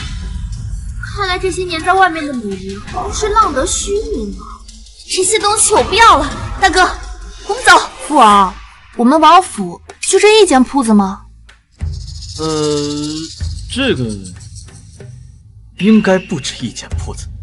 父皇改日让人给你列个单子，好好看看。太好了，那我明日就换一家去，1天去1个。好，常夫人，你意下如何呀？常夫人，常夫人！哎呦，怎么夫人走了？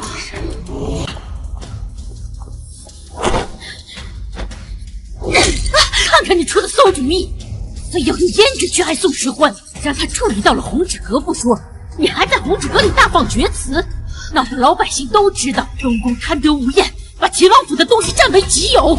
不是皇祖母说不能留着宋时欢那张脸，我才想办法对付他。你还委屈上了？你是为了我，还是为了你自己啊？母后您消消气，言儿他还小，您就别骂他了。皇上说了，常家占有秦王府的钱，必须1分不少的还回去。可我已经问过大嫂了，这些年除了做善事，就是给东宫铺路，所剩的银子不多了。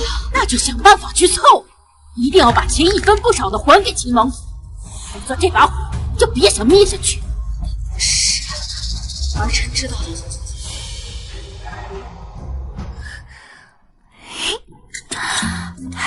这么多钱，郡主，奴婢从小到大都没有见过这么多金子。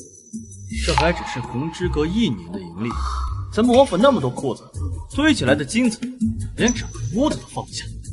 父王，你好富有啊！那是当然了，这些东西以后父皇都给你。父王，常家拿着咱们的银钱做善事，算什么善人？咱们拿着自己的钱做善事，才是真正的善人。那你的意思是？反正以后咱们会有很多很多的钱，不如父王进宫告诉皇祖父，红之阁每年的盈利都愿意拿出来给各地的灾民。当初如果阿欢也能遇到这么好的，就不会吃不饱饭。还是阿欢善人，父皇这就进宫去。常家可是东宫的靠山，我偏要把常夫人一点一点从大善人的位置上拉下来。父皇，您是不知道啊，阿欢就是想帮那些灾民，因为阿欢小时候没人帮他，受了太多苦。那么高的金山，阿欢想都不想就要把红之阁每年的利润都捐给灾民。不愧是朕的孙女啊！父皇，您呢？找个时间去我府上搬金子去吧。难得你有这么大方的时候啊！如果能让阿欢这么大的孩子都能吃得饱饭，就算是把我全部，我一半的家财都捐出去，我也毫不犹豫。为君者要能把百姓放在心里。朕这4个儿子里，只有秦王有一颗慷慨济世的心。金子朕就不搬了。你要想做善事，就以你秦王府的名义就行。也好，那我们也开粥铺，给那些吃不饱饭的人吃粥喝。还有一件事情，近来户部尚书告老，户部缺一个主事的官员，就由你先顶上，替朕管理户部吧。没问题啊，我现在经历铺子备战一事，会算账多了。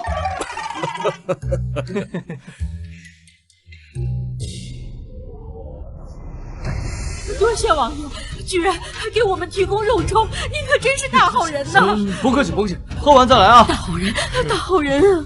来，自从郡主来到咱们王府，王爷跟从前真的判若两人了。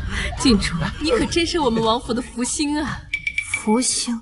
自我回宫之后，东宫的人一直视我是个灾星，还是第一次有人说我是福星呢。说实话，我都不习惯了。阿欢，你就是福星，在本王眼里，你就是本王最大的福星。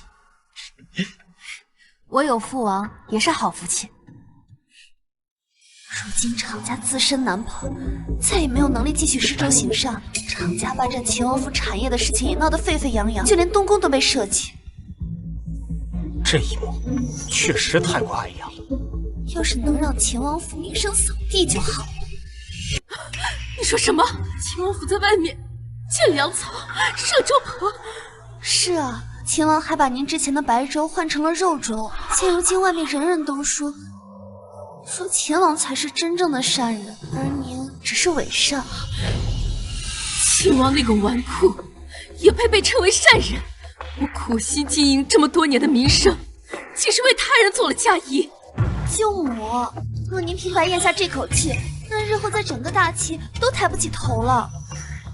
夕颜，那你说我该怎么办？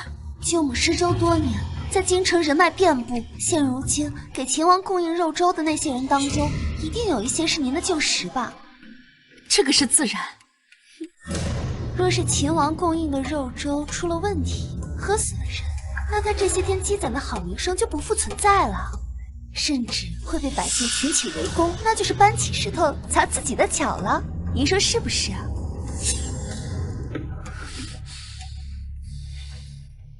慢慢来啊，每个人都有。王爷真是个大好人，大善人，大善人。父王，大家都在夸赞你呢，只怕过不了多久，你的名气会比东宫还好。那是自然，本王那肯定。哎，大家都快别喝这粥了，王五喝了之后死了。王五喝了之后死了。你别胡说八道啊！我连续吃了好几日了，都没什么问题啊。肚子好疼啊！没事，没事。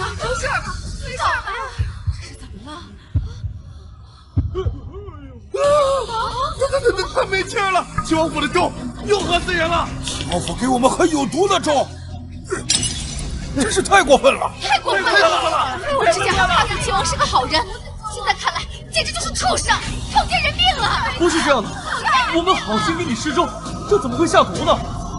肯定是误会啊！人都被毒死了，你说是误会？对，必须给我们大家一个交代！给个交代！现在出了人命，不要冒犯！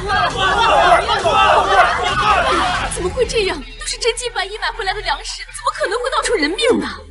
这人命的背后，定有人在推波助澜。迎春，快取一碗粥，尽快送入宫里，请梅太医跟你一起查看，务必找到问题出在哪。是。嬷嬷，先将粥棚收起来，在问题查清楚之前，不要再让人喝粥了。是。是皇后还是宋希言他？此事这次完了，可拿什么跟我比？温马肉？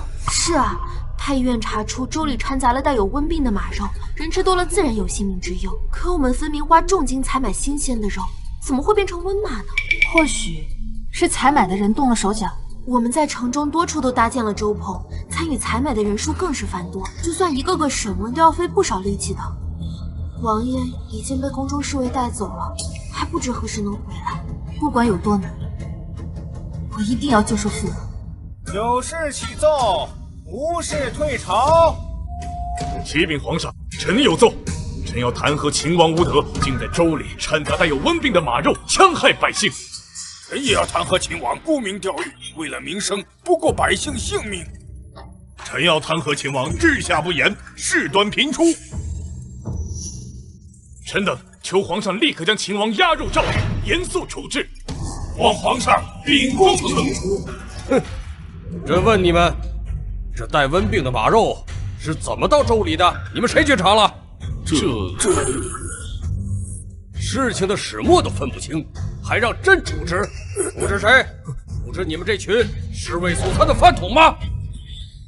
皇上，臣认为以秦王的心性，断然不会故意往肉粥里掺杂带有瘟病的马肉之事。你继续说。以老臣之见，有可能是被人陷害。沈太傅是调查过此事吗？本宫听说太傅昨日还感染风寒，竟还有精力去管秦王的事。秦王乃元后嫡子，心性善良正直，岂能做出自掘坟墓的事情？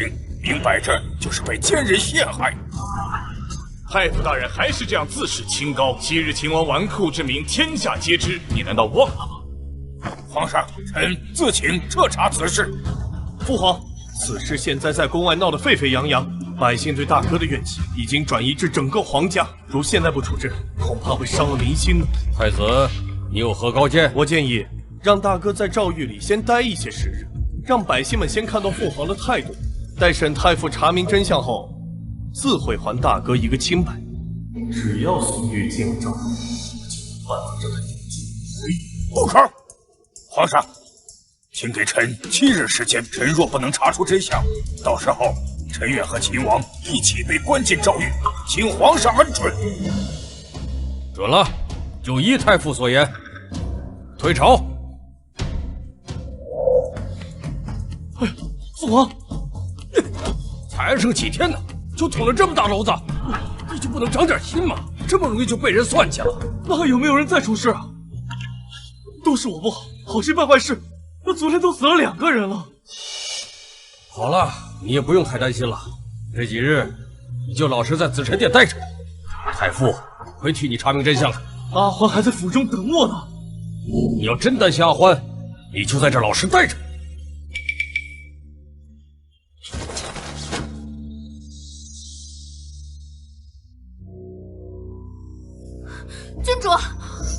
外面情况怎么样了？闹事的百姓已经把我们王府大门给围了，若非侍卫死守，他们就要冲进来了。作孽呀！郡主，这可怎么办呢？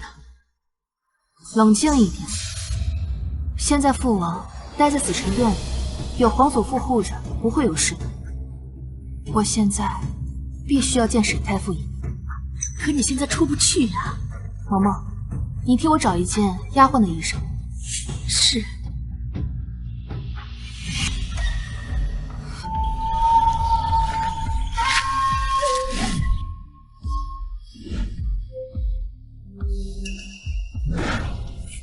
哎呀，郡主，你怎么亲自来了？这个时候保证你安全才是最重要的。沈太傅，愿由您自己来，替我父王争取到7天的时间，我更不能坐以待毙。沈太傅，我来是想把秦王府最近发生的事情同你说清楚。若是太傅大人信我，请直接从常家开始查起。这名单上面是之前常夫人在施州的时候也做过帮手的，他们的嫌疑最大。我相信郡主，郡主的这份名单可是帮了大忙了。郡主，这2天又有6人因食了肉粥而丧命，如今连沈太傅的府上都被人给围住了。宫里可有消息？奴婢只知道这几日早朝弹劾王爷的折子越来越多，皇上是顶着压力才把王爷留在了紫宸殿。此事，皇祖父也无法派人驱散人群，若是做了，反而对父王不利。连沈家门外都被围住，看来背后指的是不想让沈太傅在7日内查出真相。那现在怎么办？不能让其得逞。迎春，你去熬几锅浓浓的白粥，我要亲自在王府门口施粥。郡主，万万不可呀！您若是出现，那些百姓拿您出气。听我的，去准备。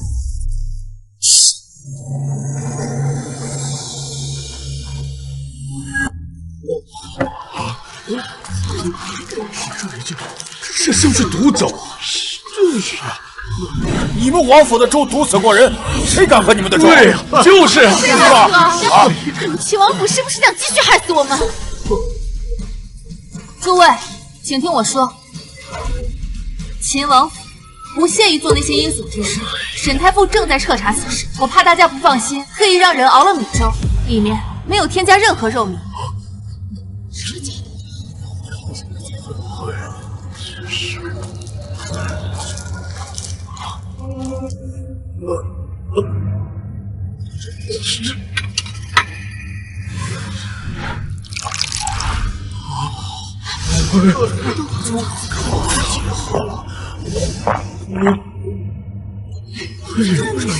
真喝了呀！这粥居然真的没有问题，这粥没有任何问题，你们自己看。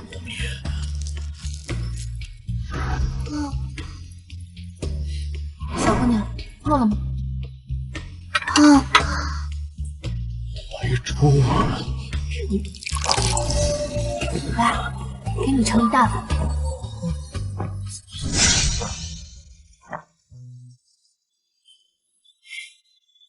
我比你们更迫切的想知道肉粥为何出了问题，但请大家放心，秦王府绝非故意伤害大家的性命。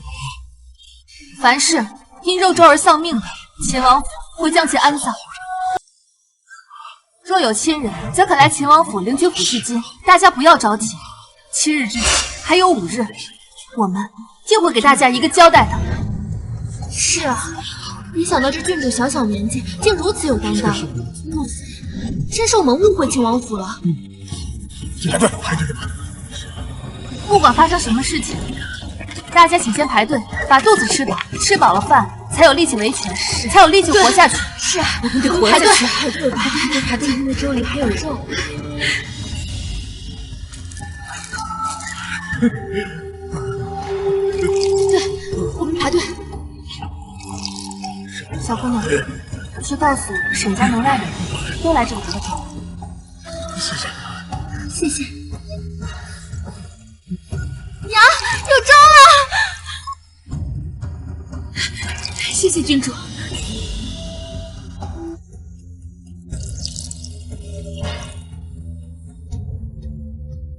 郡主，您的办法真是奏效，沈家门前之前闹事的人都疏散开，来我们这里了。那就好。郡主，要不让老奴来吧？您亲自施粥，都已经几个时辰了，一定累坏了。无妨，我要亲自施粥，方能彰显王府的诚意。只要我们救出父王，比什么都重要。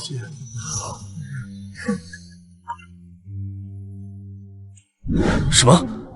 人全都散了？怎么可能？那些人都恨不得把宋玉杀了。是福安郡主亲自在府门外施粥，人们便散了。那个孩子聪慧似妖。那孩子对东宫满腔怨恨，他不会愿意再回东宫。这次机会得来不易，绝不能轻易让宋玉把自己摘干净。听说明日沈明文要出京调查此事，正是。安排些死士在路上设下埋伏，若是有机会，可以直接取沈明文的性命。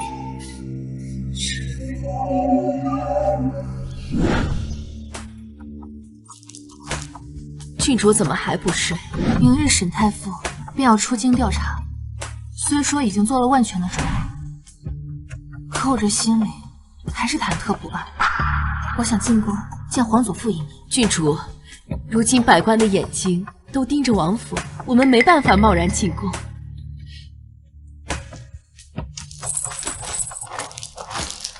若我们有必须进宫的理由呢？嬷嬷，你派人去柴房放一把火，就说秦王府走水。我因过度惊惧，正开始满口胡言乱语，必须立刻进宫看太傅。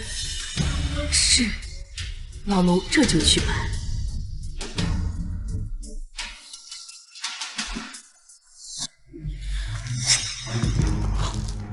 阿欢，听说王府走水了，你没事吧？没受伤吧？父王，我没事，就是见不到您，心里记挂。怎么不见阿欢记挂朕呢？皇祖父，孙女一半记挂父王，一半记挂皇祖父。皇祖父最近清瘦了许多，都是父王不好，害着您跟着操心了。你呀，你让朕说你什么好呢？就不能让府上的小厮帮你施粥吗？皇祖父，孙女是皇家郡主，遇到事情就得敢站出来，这样百姓们才信任我们秦王府。好魄力！说吧，你想出这个鬼点子进宫，到底有何事？孙女想请皇祖父让沈潇沈大人明日暗中保护沈太傅。沈太傅为了父王舍身斗绝，孙女害怕他出事。快请起！朕允你。吴起，传令下去，让禁卫军跟着，确保太傅的安全。奴才这就去安排。舅母，该扫尾的都扫尾了吧？整个大齐有温马的地方不止平州一处，全查一遍得花费1个月。且平州温马有数百头，尸体都被埋在土里，而我只用了其中2头，还特地杀死了2头好马，埋到原地。那办事的人呢？办事的是我娘家家仆，出事之后我就将人送去平州了。沈明文想找到人，没那么容易。那就好。听说郡主亲自施粥，让人心生敬佩。我也来陪郡主一起施粥，也能让郡主少些劳累。真不愧是京中有名的大善人呐！这个时候也愿意来帮秦王府一把。是呀，大善人呐！正好京城去平州路途险峻，我正因为担心沈太傅而心神不宁呢。平州？什么平州？常夫人，你不知道？不对呀，平州不是常夫人您的娘家吗？怎么可能？国土辽阔，他们怎么会一下子就锁定平州？迎春，去扶一扶常夫人，我看她有些站不稳。是。不用了，我突然想起来，我府上还有一些事情，我改日再来。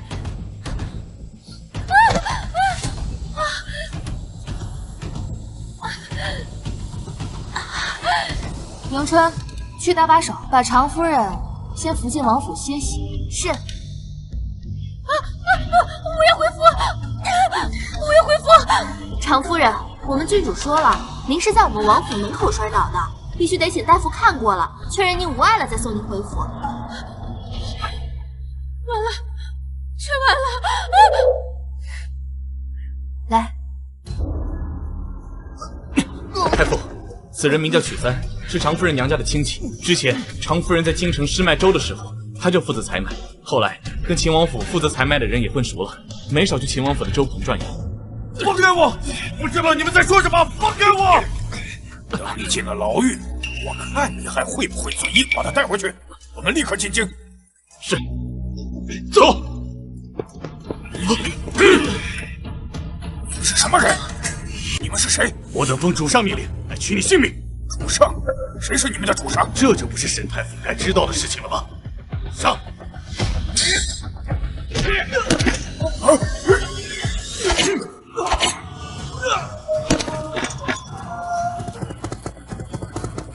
太好了，是禁卫军。皇上，沈太傅回来了，正在外头求见您。快宣！宣沈太傅。参拜皇上。太傅，肉粥的事情查得怎么样了？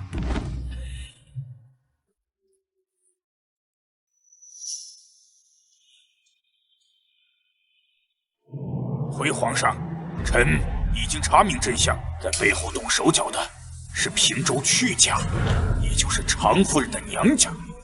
果然是他们！当初因为铺子的事情，他们就对本王怀恨在心，没有想到这次竟残害百姓来陷害本王。若非皇上暗中派了禁卫军，老臣这次恐怕就要死在平州了。禁卫军一查实，动手之人就是东宫安卫。这次多亏了阿欢，连夜进宫提醒着。多谢郡主。是我要多谢沈太傅，拼死查证才是。来人，选常夫人进宫，还有太子、太子妃，都给我滚过来！父皇，儿臣有罪，儿臣不该因为太子妃是常家之人而试图偏袒常家，请父皇责罚。皇上，求您饶了太子这一回吧，他也是关心则乱，一时糊涂啊。好一招知错就改，把水搅浑，然后淡化东宫的罪责。为了包庇常家，就对忠臣之后动手，隐藏真相让本王蒙冤。所以在你心里，常家比顾将军、比本王都重要，比父皇也重要，是不是？大哥，孤从未这样说过。而你就是这么做的。君子论迹不论心，还是说堂堂一国太子，竟然是个小人？大哥，你莫要含血喷人！没想到父王竟也会有这么能人善任，真叫人钦佩。你险些让本王获罪入狱，如今你却说我含血喷人，真是天大的笑话！儿臣恳请父王严惩不贷。杨氏设计皇嗣，其罪当诛，查抄常家所有家产，3代以内通通秋后问斩。不要啊，皇上，求您放过臣妇的孩子，臣不甘愿接受任何惩罚。秦王也是朕的孩子，你算计朕的孩子，还想让朕从轻处置？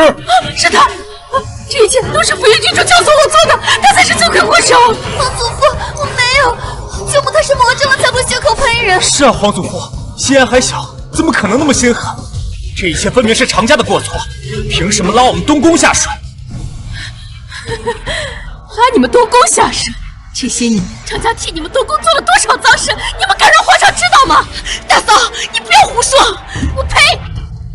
常家都要灭门了，我还有什么不敢说的？之前秦王怪罪常家侵占了王府的店铺，可那是谁的主意？那些钱又大部分去了哪里？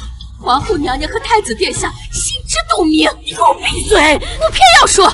还有上次你们让我在外散布宋时环的谣言，说他欺凌弱小，偷盗行窃，后来眼看着抹黑不成，又杀人灭口，怕被查到，我看你是魔怔了。我哪比得过皇后娘娘你啊？当初我们常家根本不想把妹妹嫁给太子，是你舍弃了秦王和宫女私通，败坏了他的名声，我们才不得不选择了太子。这件事，皇上您还蒙在鼓里吧？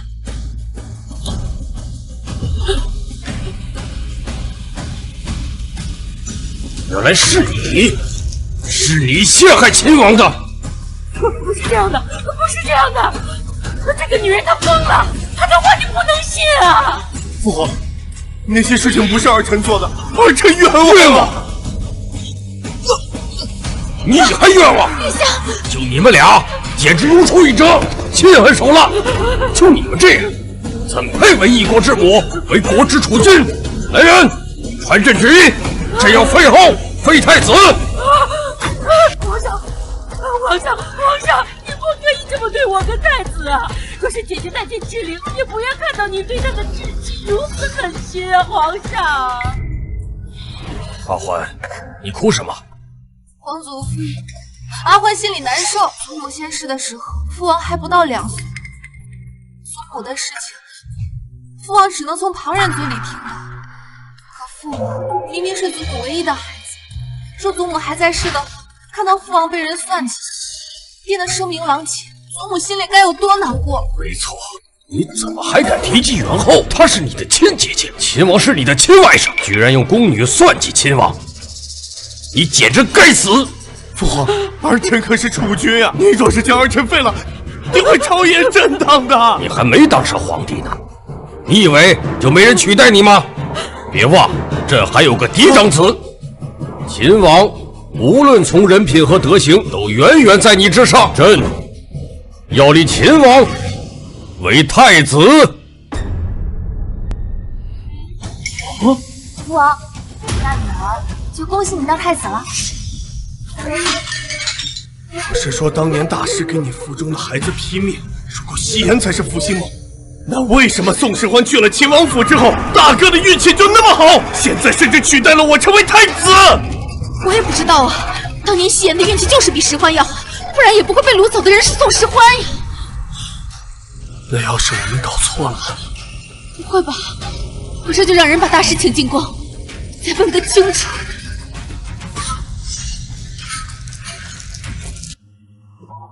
贫僧见过殿下，娘娘。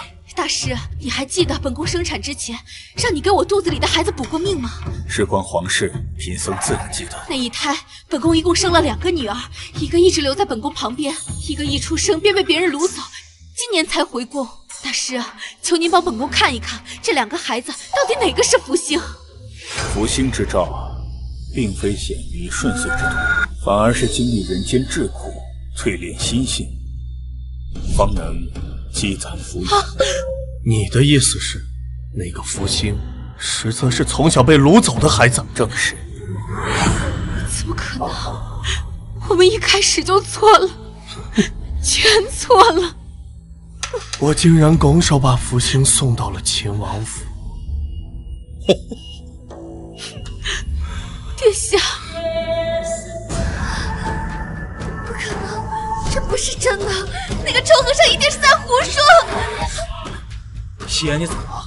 大哥，你帮帮我，能帮我的人就只有你了。知道我怎么做？我帮我杀了宋时焕，只有他死了，东宫才能安宁。大哥，父王被摄入太子之位，皆是因他而起，他不死，我们都别想好过。我知道，我会想办法除掉那个祸害。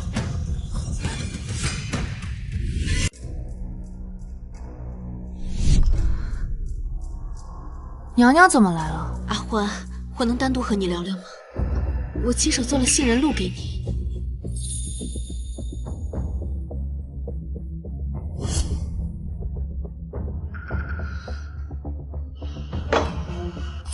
你放心，没毒的。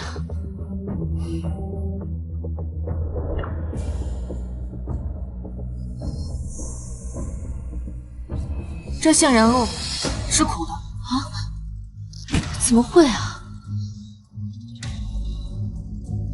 明明就是甜的呀。就是苦的。这杏仁露不合我胃口。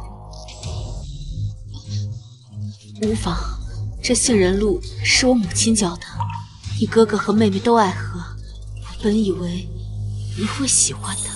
看来我注定不是你的孩子。孩子，你是母亲10月怀胎生下来的，你这么说，母亲的心真的要碎了。若我没记错的话，生辰宴那日是娘娘你不要我，说我是灾星，说我不配碰宋希言的衣裳。不是的，你不是灾星，是母亲搞错了，孩子，你是娘的福星啊！怪不得，我说娘娘为什么突然间对我这么好，原来是冲着福星来的。不是你误会了，这个世上怎么会有不疼爱自己孩子的母亲？你和我一样，都爱看史书。我怀你的时候啊，就喜欢听人抚琴。如今你在琴艺上天赋极佳，你我之间血脉的牵绊，怎么能是你说不要就不要的呢？可是我不需要母亲，我现在有皇祖父和父王的庇护。娘娘，你我之间并无任何情分。若无他事，娘娘请回吧。所以你是不会原谅母亲的事。我永远都不会忘记东宫众人曾给过我怎样的伤害，那些痛像烙印般刻在我的骨血里，生生世世不能忘怀。所以我宋时欢绝不原谅，绝不原谅。今日我这儿还真是热闹，走了一个又来一个。皇孙殿下来我这做甚？阿欢，大哥是来跟你道歉的。道歉？从前我因为夕颜的关系对你十分冷淡，多次伤害了你。到今天我才发现，原来你才是我们东宫的福星。大哥知道错了，我保证以后再也不那样对你了。你就原谅大哥好不好？宋延征这个人跟太子妃搞不定，上一世我深知他有多阴险恶毒，他绝不会真心跟我道歉，定是另有所图。我懒得跟你计较，往后你们井水不犯河水最好。那怎么能行？是我妹妹，我这个做兄长的也能弥补你啊。天气冷，夜里容易着凉，你身子本来就不好，这是我特意为你准备的暖炉，如果不够，大哥还可以再给你备些。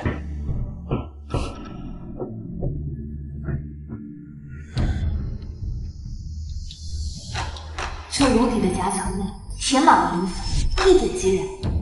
上一世我就险些被他们活活烧死。听闻你夜里总寒冷，这暖炉就送给你取暖吧。多谢大哥。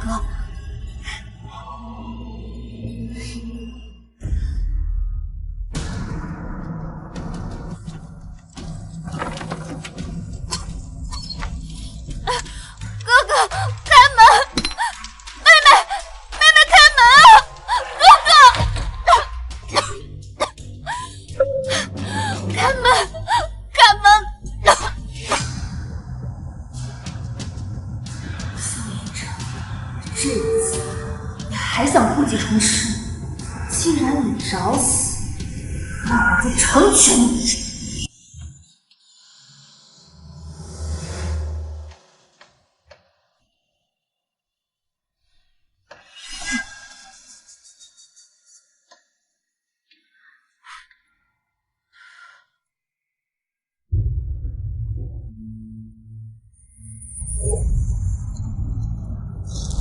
这下宋时欢死定了。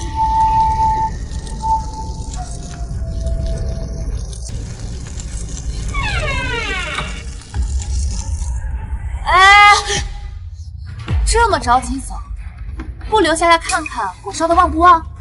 福安郡主，你怎么在这儿？那房间里的人是谁？你看看到底是谁？怎么会这样？你觉得你为什么那么轻易的能混进本郡主的房间？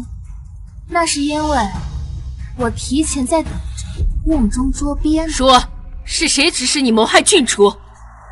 没人指使，还敢狡辩！白天宋延征刚送我暖炉，夜里你就拿着火折子来我房间，真当本君查不出来吗？来人，禀告皇祖父，宋延征收买宫女，在我房间纵火，罪证确凿。皇祖父，孙儿冤枉。那个宫女都已经招了，还在那边撒谎。就和你那个被废的父王一样，满嘴谎言，心肠歹毒。延征，竟敢想放火烧死我女儿！你想害她性命，本王绝不会放过你。阿欢，朕对宋延征已失望至极，再也不顾念祖孙之情了。你是谷主，你来处置吧。阿欢，我是你哥哥，放过我。我刚进宫那会儿，大哥极力想将我送去皇觉寺。既然大哥那么喜欢皇觉寺，不如余生就在那里度过吧。来人，放我出去！放我出去！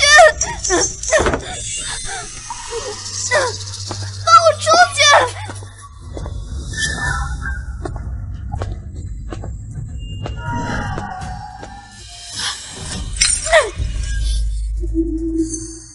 宋诗欢，你个贱人，肯定是你诬陷我，才会让皇祖父把我关起来的。诬陷？宋延征已经全都承认了，他要杀我，都是受了你的教唆，再加上你之前劣迹种种，皇祖父再难容忍你，才会关押你。你到底为什么处处都要和我作对？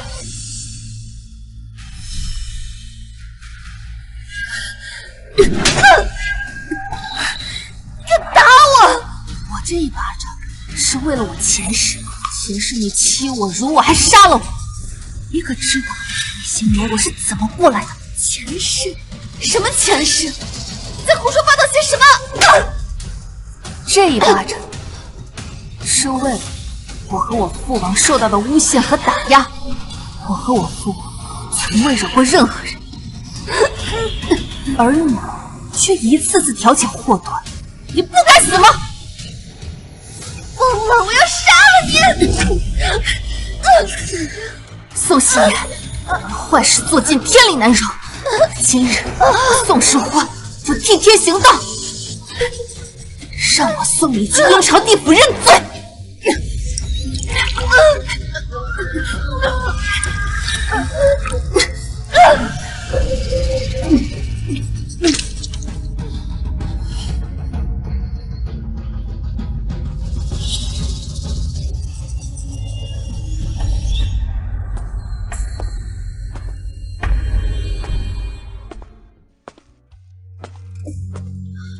郡主，去告诉前太子和太子妃，就说福运郡主自知罪孽深重，畏罪自尽。是。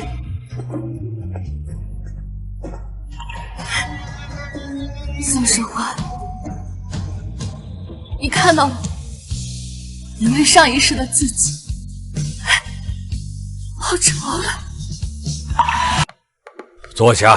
不，父王，您正值壮年，身体康健，怎么能够早早下位呢？儿臣不同意。是啊，皇祖父，孙女知道你疼爱父王，可父王经验不足，还需磨砺，朝局还需您坐镇啊。哎，朕老了，临朝这么多年，朕也累了。这些日子我命你图治做得极好，朝臣们对你赞赏有加，江山交到你的手里，朕心里放心呐。父王，儿臣是真的不行啊！再操劳些日子，这么大摊子扔给我，不行啊！你母亲在世的时候，朕答应她要带她游山玩水，可是，一坐上这龙椅，这一天都不能闲。现在正好我也闲下来了，朕要替她好好的看看这大好河山。你可不许阻止朕。可是，没有可是了。朕虽然当上了太上皇，朕还要回来时常盯着你呢，最好给朕勤勉一些。要是朕发现你偷懒，朕一定回来揍你的。奉天承运，皇帝诏曰：朕承天命，寓疾多年，夙夜忧勤，难负万民之望。今年迈体衰，精力不济，而太子宋玉仁孝聪睿，德才兼备，可继大统，资遵祖制，顺应天心，禅位于太子宋玉继皇帝位。朕位居太上皇，以颐养天年，内外文武百官当同心辅佐新君，共襄盛治，以安社稷，布告天下，贤使闻之，钦此。拜。臣等拜见新皇，吾皇万岁万岁万万岁！众卿平身。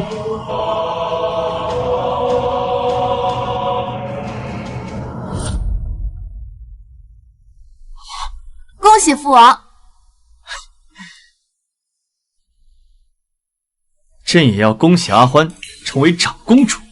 那不知我朝最尊贵的长公主想要什么晋升之礼呢？我要红之阁最新款的胭脂。好，父皇给你买。